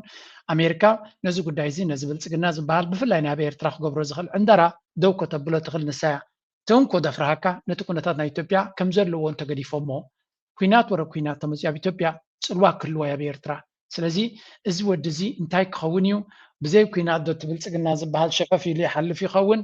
ኣብ ምንታይ መድረኽ ጠጠው ይብል ይኸውን ምዕዛብ ዘድልየ ግን ኣተሓሳሳቢ ጉዳይ ኮይኑ ይዝረአየና it's going to be very very tricky situation ክሪኦ ከለኹ ኣነ ክብድ ዝበለ ነገር ክኸውን ከም ዝኽእል ገምጋም ኣለኒ ማለት እዩ ካብዚ ቀፂልና ክልተ ዕንደራታት ከነርእየኩም እስከ የኢትዮጵያ ሕዝብ ኤርትራም ሕዝብ በዘላቂነት ሰላም የሚያገኙበት ብቻ ሳይሆን የሚመጣው ትውልድ ላይ መከራና እዳትቶ ላለመሄድ በኢትዮጵያ በኩል ጥያቄ አለ። በኤርትራ በኩል ጥያቄ እንደነበረ ሁሉ ዛሬ ደግሞ በኢትዮጵያ በኩል ጥያቄ አለ። የቀረበው ጥያቄ የኤርትራን መጻኢ ሁኔታ ብርሃን የሚያደርግ እንጂ ጨለማ የሚያለብሰው ነገር የለም። የኢትዮጵያን መጻኢ ጊዜ ብርሃን የሚያደርግ ነገር ነው። ሰላምን የሚያረጋግጥ ነው። ወንድማማችነትን የሚያጸና ነው። ምናልባት በትግል ወቅት የሚነሱ ያኔ ምንድን ነው ወጣትነቱም ይሁን ዘመኑ የኮሚኒዝም ጋር ተያይዞ የተፈጠረው ነገር ይሁን ያን የፈጠራቸው ነገሮች የነጻነት ትግል የተወሰደ ነገር አለ። የተወሰደ ነገር ነበር። እሱ ላይ ጥያቄ ውስጥ የሚገባ ነገር አይደለም። ቢያንስ በኤርትራ ምድር ላይ ነጻ ሚዲያ የሚባል የነበረበት ሁኔታ ነው። የንጉስ ሕጂ እንታዮም ዝብሉ ዘለዉ በዓል እዚ ከምቲ ኤርትራ ሕቶ ናይ ናፅነት ዝነበሮም እሞ ናፅነቶም ፅዒሮም ዝረኸቡ ኢትዮጵያ ድማ ሕቶታት ከም ዘለዋ ዘይተመለሰ ሕቶታት ከም ዘለዋ እሱ ድማ ሕቶ ናይ ኣፍ ደገ ባሕሪ ኢትዮጵያ ዕፅውቲ ሃገር ኮይና ክትነብር ኣይትኽእልን እያ ዝብል መጎት እዩ ዘምፅእ ማለት እዩ። ስለዚ ከምቲ ንስኻትኩም ናትኩም ነገር ፅዒርኩም ወይ እውን ገለ ረኺብናዮ እሞ ናፃ ኮይና ኢልኩም ተሰለብሬት ትገብርዎ ዘለኹም ኢትዮጵያ ድማ ዘይተመለሰ ሕቶታት ኣለዋ። ነዚ ዘይተመለሰ ሕቶታት ድማ ዝምልሰላ ትደልላ እናበለ እዩ ትዛረብ። እንታይ ማለት እዩ? ብኸመይ ክምለስ እቲ ሕቶታት ናቱ ኣይደኖ ብሓፈሻ ከም ኣርእስቲ ዘቕርቦ ቁርብ ተለይ ንውሕ ዝበለ ስለ ዝኾነ ሳመሪ ክንገብሮ ኮይና ናይ generational responsibility ዝብሎ the primary goal is to ensure the future generation of Ethiopia and Eritrea inherit peace and opportunity rather than death, conflict and madness. ዘረባ ልብም ዝበለይ ዝመስል ግን ኩሉ ግዜ መርዚ ዘለዎ ምዃኑ ፍሉጥ እዩ። እንታይ ዝብል እቲ ቀንዲ ዕላማ ክኸውን ዘሎ ነቶም መራሕቲ ናይ ኤርትራ ይኹን ናይ ኢትዮጵያ ነቲ ዝመፅእ ወለዶ ዕድላትን ሰላምን ዕድልን ብልፅግናን ከረክብዎሎም ክንዲ ዕዳን ውግእን ፀገማትን ዘረክብዎ እዩ ዝብል ዘሎ። ብመሰረቱ ብመራሒኻ ምዝራብ ኣይመቐለለን። እንታይ ዝብል correction of historical narrative. The speaker argues that the dissolution of the Ethiopia-Eritrean Federation by the monarchy was a mistake of power consolidation, not an ethnic-based attempt to oppress the Eritrean people. ንኣብነት ኣነስ ውልዕ እኮ እዮም ዘብሉኒ ነቲ ኤርትራውያን ዘይደልይዎ ፌደሬሽን ብዘይድሌቶም ምኻ ብናፃ ሓሳቦም ከይገለፁ ሓቢሎም ሓባቢሎም ዝገበርዎ ፌደሬሽን ግን ወላ እውን ንዑ ህዝቢ ኤርትራ ስኑ ነኺሱ ክቕበሎ ኢሉ ዝመረፀ ንጉስ ናቶም ከም ዘፍረሰ ይፈልጡ እዮም። እንታይ እዮም ዝብሉ እጂ ጌጋ እዩ ነይሩ ንሱ እቲ ንጉስ ዝገበሮ ጌጋ ስለ ዝነበረ ንኤርትራውያን ክፀቅጥ ኢሉ ይኮነን ገይርኩም ከምኡ። ስለዚ እዚ ነገር እዚ ተረድኡልና እቲ ፌደሬሽን ፅቡቕ እዩ ነይሩ ንዓኻትኩም ፅቡቕ ነይሩ ክኸውን ይኽእል እዩ። ምክንያቱ ኣብ ኤርትራ መፂኹም መፅሓፍቲ ናይ ኤርትራ ቃፂልኩም ቋንቋኹምን ገለ መሊኹም ደፊእኩም ኣብ ኤርትራ ንክትገብሩ ንኤርትራውያን ድማ ካብ ዓዶም ከም ዝስደዱ ንክትገብሩ ነዊሕ ግዜ ይወሲድልኩም። ስለዚ ንዓኻትኩም ፅቡቕ እዩ ነይሩ። እንታይ ከይብሉካ ከይሓፈሩ ኤርትራውያን ኣብ ቤት ፅሕፈት ዝሰርሑ ነይሮም እዮም፣ ኤርትራውያን ገለ ነይሮም። ያ ውሕዳት ኤርትራውያን ጥዕሞም ነይሩ። ኣሽሓት ኤርትራውያን ግን ኣብ ፈቐደ ሱዳንን ካልእ በረኻታትን ተጓሒፎም ነይሮም። ኣነ ሓደ ካብኦም እየ። ካብ ከረን ንታሕቲ ዘሎ ህዝቢ ተጓሒፉ እዩ ነይሩ። መንግስቲ ኣብ ሞቱ ይነበሮን እቲ እንኳ ክመፅእ ከሎ ክዋጋ ኢሉ ዝመፅእ ነይሩ። መሳጊድ የቃፅል ነይሩ። ቅድሚ ቁሩብ ነብዕሎ ዝነበርና በዓል በስግዲራ ዖና ሽዑ እዩ ተቃፂሉ። ስለዚ ከምኡ ድማ ኩሉ እዚ ኣብ ከባሳታት ዘሎ ዓድታት ኣብ በዓል ሽዕብ ዝተኻየደ በዓል ኣቑርደት ዝተኻየደ ኩሉ መዓት ሕማቕ ዘጋጠመ ብሰንኪቲ ሽዑ ዝነበረ ስርዓት እዩ። ስለዚ ንህዝቢ ኢትዮጵያ ይፈትዎ ነይሩ ሃይለ ስላሴ ዕድላት ይፈጥረሉ ነይሩ ኢሉ ክእምነካ ዝፍትን ዘሎ ኩሉ ሎቕማፅ ምዃኑ ክትፈልጡ ክትክእሉ ኣለኩም። እዚ እዚኣ ጥንቀቕ ኣለና። እንታይ ብሉ the landlocked crisis Ethiopia's lack of direct access to the sea is described as an economic and security strangulation. Every consumer good in blah blah. Sometimes the mutual benefit. The current proposal, often associated with Prime Minister Abiy Ahmed's recent rhetoric, is framed as a win-win dialogue. So the ሰጥቶ መቀበል ዝበሃል ኣብ ደገ ባሕሪ ክንረክብ ኢና ዝብሎ ዘሎ ናይ ኣብይ ኣሕመድ ፅቡቕ ሓሳብ ስለ ዝኾነ ተቐበል ወይ ዝብል የለን ከምኡ ዝበሃል የለን። ልኡላዊ ሃገር ኢና ኣብ ደገ ባሕሪ ተደሊኻ ልክዕ ከምቲ ናትኩም ኤርላይንስ ትኬት ከፊልና ገንዘብና ጫሕ ሓቢልና ንጥቀመሉ ኤርፖርት ናትና ድማ እቲ ናትና ወደባት ድማ ገንዘብኩም ጫሕ ኣቢልኩም ክትጥቀምሉ ኢኹም። ብርግፅ ክንዘራረብ ንኽእል ኢና። ስፔሻል ተርምስ ክግበረልኩም ዝኽእል ዲስካውንት ክግበረልኩም ዝኽእል ካልእ ነገራት ክግበረልኩም ዝኽእል ክግበር ይኽእል እዩ። ኣይግበርኒ ኤርትራ ክትገብር ከም ትኽእል ፍሉጥ እዩ። ሽርክነት ገብር ትኽእል እያ። ልኡላውነታ ኣሕሊፋ ምሃብ ግን ፈርጌቲት እዚ ክርስዕዎ ጥራይ ዘለዎ ኣብይ ኣሕመድ እውን ክሳዕ ክንዱ ዝኸይድ ሕልሚ ዘለዎ ኣይኮነን። ደይመደ ኢሉ ነገራት ክፅሕጥር ስለ ዝደሊ ዳ እምበር በዚ መንገዲ እዚ መፍትሒ ክረክብ ኣይኮነን። ስለዚ እዚ ንሰምዖ ዘለና ዘረባታት ተደጋጋሚ ዝዝረብ ዘሎ እዩ። ካልኦት ድማ ኣሜሪካ ኣፍ ደገ ባሕሪ ክትፈጥረልና እያ በዚ ሕጂ ዝግበር ዘሎ ዝብሉ ኸ ኣለዉ ማለት ኩሉ ግዜ ነገራት ኣብ ሰማይ ምፅባይ ሕልሞም ስለ ዝኾነ ኣብዚ ሓደ እንታይ ኢሉ ነይሩ ንሕና ኣብ ደገ ባሕሪ ብመንገዲ ኣሜሪካን እስራኤልን ንሳቶም እዮም ከርክቡና ኢሉ ነዊሕ ፅሒፉ ነይሩ መስኪናይ ተደንግፁ እንደ ድብሎም ኣነ ግን ከምኡ እዮም በቃ ዓሰብሲ ብመንገዲ ኣሜሪካ ክትመፀና መስለኒ እናበለ ይዛረብ ዘሎ ዓሰብ እናበሉ ዕዝር ክብሉ እዮም ዞም ሰባት እዚኣቶም ይሕዝኑኻ እዮም ኢዝ ወርድ ኢዝ ደንጊፅካ ኣብ ደገ ባሕርኻ ወይ መሬትካ ግን ኣይወሃብን ስለ ዝኾነ ቅበፅዎ ጥራይኻ ኢልካ እዮም ክትሓልፍ ትኽእል ማለት ከምኡ ምባልካ ምስ ጭካነ ክቁፀር ዝኽእል ኣይመስለንን ልውላዊ መሬትካ ደንጊፅካ ኣይወሃብን እዩ ንማንም እውን ኣይወሃብን እዚ ስለዚ let's take it that way ሓደ ኣብዚ ኣሎ ኣነ ክዛረበሉ ይደልን እየ ግን እታ ቪድዮ ብዙሕ ግዜ ስለትመፀኒ ማራያ ተቆጣዓኒ ድማ በኢየሱስ ንስኻ ህዝቢ ኤርትራ ዕቡይ ህዝቢ ንስኻ ኣብ ቀርኒ ኣፍሪቃ ዘለኻ ትዕቢተኛ ገታር ኣታ ገታር ውርደትካ ብዙሕ ዝገበሮ እግዚኣብሔር ቦይ ገታር ይብለካ ኣሎ ገታር ህዝቢ ክሰብረካ ይገና ብዓካት መሲለካ ኣለኹ ምክንያቱ ዓካት ምስ ከይራፀምካዮ ኣይብላዕን በቲ ሓደ ተራፅሞ በቲ ሓደ ክንደይ ዘይራፀመካታ ኣታ ደንቆሮ ህዝቢ ብክንደይ ኣራፂሙካ ግን ኣይተሰውዕልን ኢኻ تسحق ورا تسحق كما خاش مشجر ህዝብ ولا حد የለ ኦኬ ሰባይ እዚ ጸገሙ ካይርዳንን እንዲሁ ግን እንታይ ጸገሙ ምስ ህዝቢ ኤርትራ ይሰምዕዎ መላውን ካይገርመኒ መጀመሪያ ህዝቢ ኤርትራ ከይዱ ዓሚፁ ዝገዝኦ ህዝቢ ኣሎ ወዲ ኣብ ቀርኒ ኣፍሪካ ናብ ሱዳን ከይዱ ህዝቢ ኤርትራ ጨቁይኑ ናብ ኢትዮጵያ ከይዱ ጨቁይኑ ናብ ጅቡቲ ከይዱ ጨቁይኑ እንታይ ገይሩ ህዝቢ ኤርትራ መመሊሱ ህዝቢ ኤርትራ ተሓርካስ ህዝቢ ኤርትራ እንታይ ትዕቢት ኣለዎ ተዓቢስ እንታይ ገይሩ تعبيكو عبوين دار كان نسب تعتيو تعتي خاخد قبريل كاخد قبطيل كاخد كيت كلخاي for whatever reason السبايز كاب قرن افريقيا قدامه عبويات ايرتراين يمزبل ايرتراين عبويات يكون يسكرعات يم بهاجرهم ببانديرهم كرعات كونو قليل عبويات كنا يكونوا كعب زغل كونتاتون يبلو ابزح شجر ودي قوم زلو غداوريد وان بزح صقمات كم زلو فلتيهم ግን they have dignity نفس كبرت አለዎም ስለተሰደዱ ስለስተዋረዱ ክብረቶም አይጓፉን እዮም እዚ ሰባይ እዚ ትትዕቲ ዘሎ ድማ ምስ ኢትዮጵያ ደመር ዝብል ዘሎ እንደነሱ ሼር ገይርዋ መጽያትኒ I don't understand እቶም ንዑድ ሰምዕዎ ዘሎ ተጸርፍ ዲ enjoy ትገብርዎ ዘሎ ወይስ ብዛዕባ ትዕቢትን ካልን ክትዛረብ ትኾንካ ኪድ ኣብ ኣምሓራ ከይድካ ኣብ ኢትዮጵያ ከይድካ ትዕቢት ዘለዎም ብዛዕባኦም ተዛረብ ሱዳን ከይድካ እውን ርያ ነርና ዕቡያት እዮም ነይሮም ከም መጠን ላዕሊ ዕቡያት እዮም ነይሮም ስለዚ I don't know ስደት ይደራየ ኮይኑ ካልእ ህዝቢ ዕቡይ እዩ ነድራኹ ካልእ ኩሉ ህዝቢ ዕቡይ እዩ ኤርትራዊ ግን ኣብ ተዓዱ I don't know ንክዕበውን ግዜ ይረኸበላ so ንህዝቢ ኤርትራ ብፍላይ ንህዝቢ ኤርትራ ብፍሉይ ከም ናይ ትዕቢት ሓይሊ ኣለዎ ገለ እናበልካ ክትዛረብ I don't understand that ናቱ መሬት ክባ አይደለን እዩ እዚ ኻ ትዕቢት ኣይኮነን anyway I'm sorry for him ቀጻለ ነዛ ኣብ ርእሱ እናመላለሰን ኤርትራቶም ሰምዖ ዘለኹ ይሕዝኑኻ ክሳዕ ክንዚ እናተዋረድካስ ጎሲምከ ኣሜንካ ዝብልሉ ኾን እዮም just stability ሓደ ግዜ ሲ ነገራት ክትርዶ ክሳብ ዘይትኽእል ዝገብረካ ግን anyway it's a very sad situation ግን it is what it is ሓንቲ ነይራትኒ ቪድዮ ክበኩም ደልየ ዝጸናሕኩ ናብቲ ናይ ኤርትራ ገጸ እንደ ክሰግር ግሜ ሰከንድ ክደልየ ኣለኒ تخيل عزيزي المشاهد هذه ليست زنجبار وليست المالديف وليست جزر المحيط الهادي ولا المحيط الأطلسي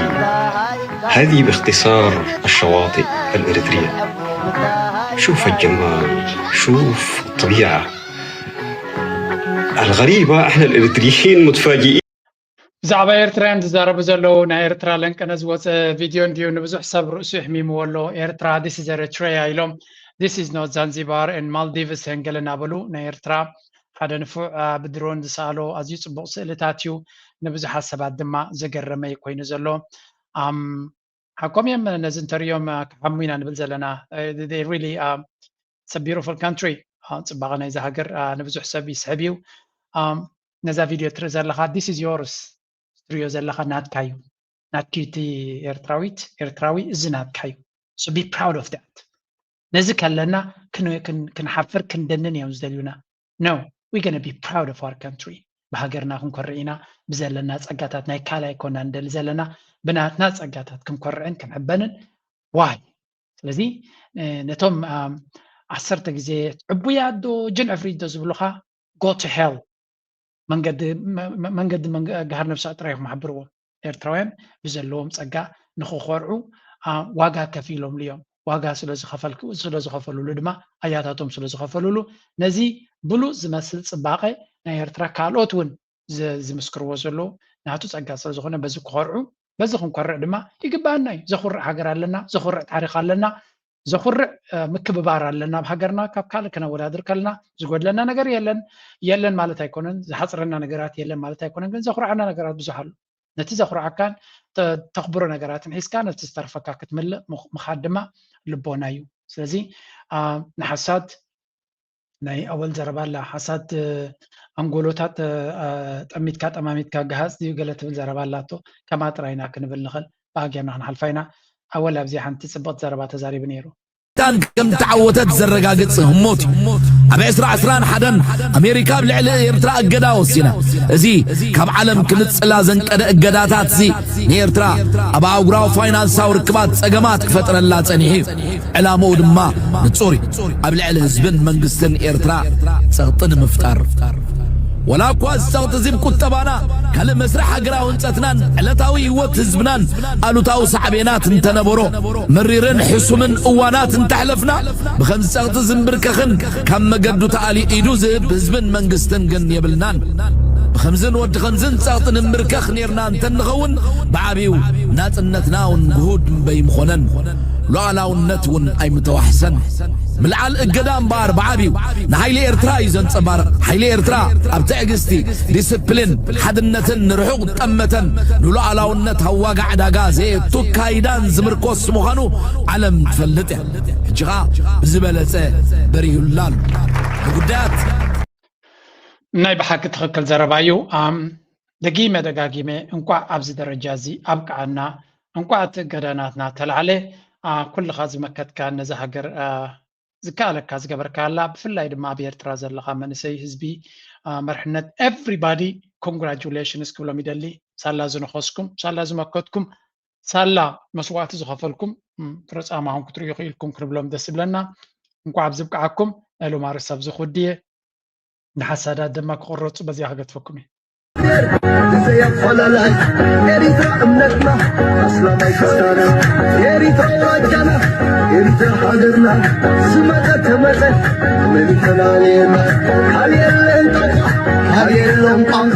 Eritrani, Eritrea,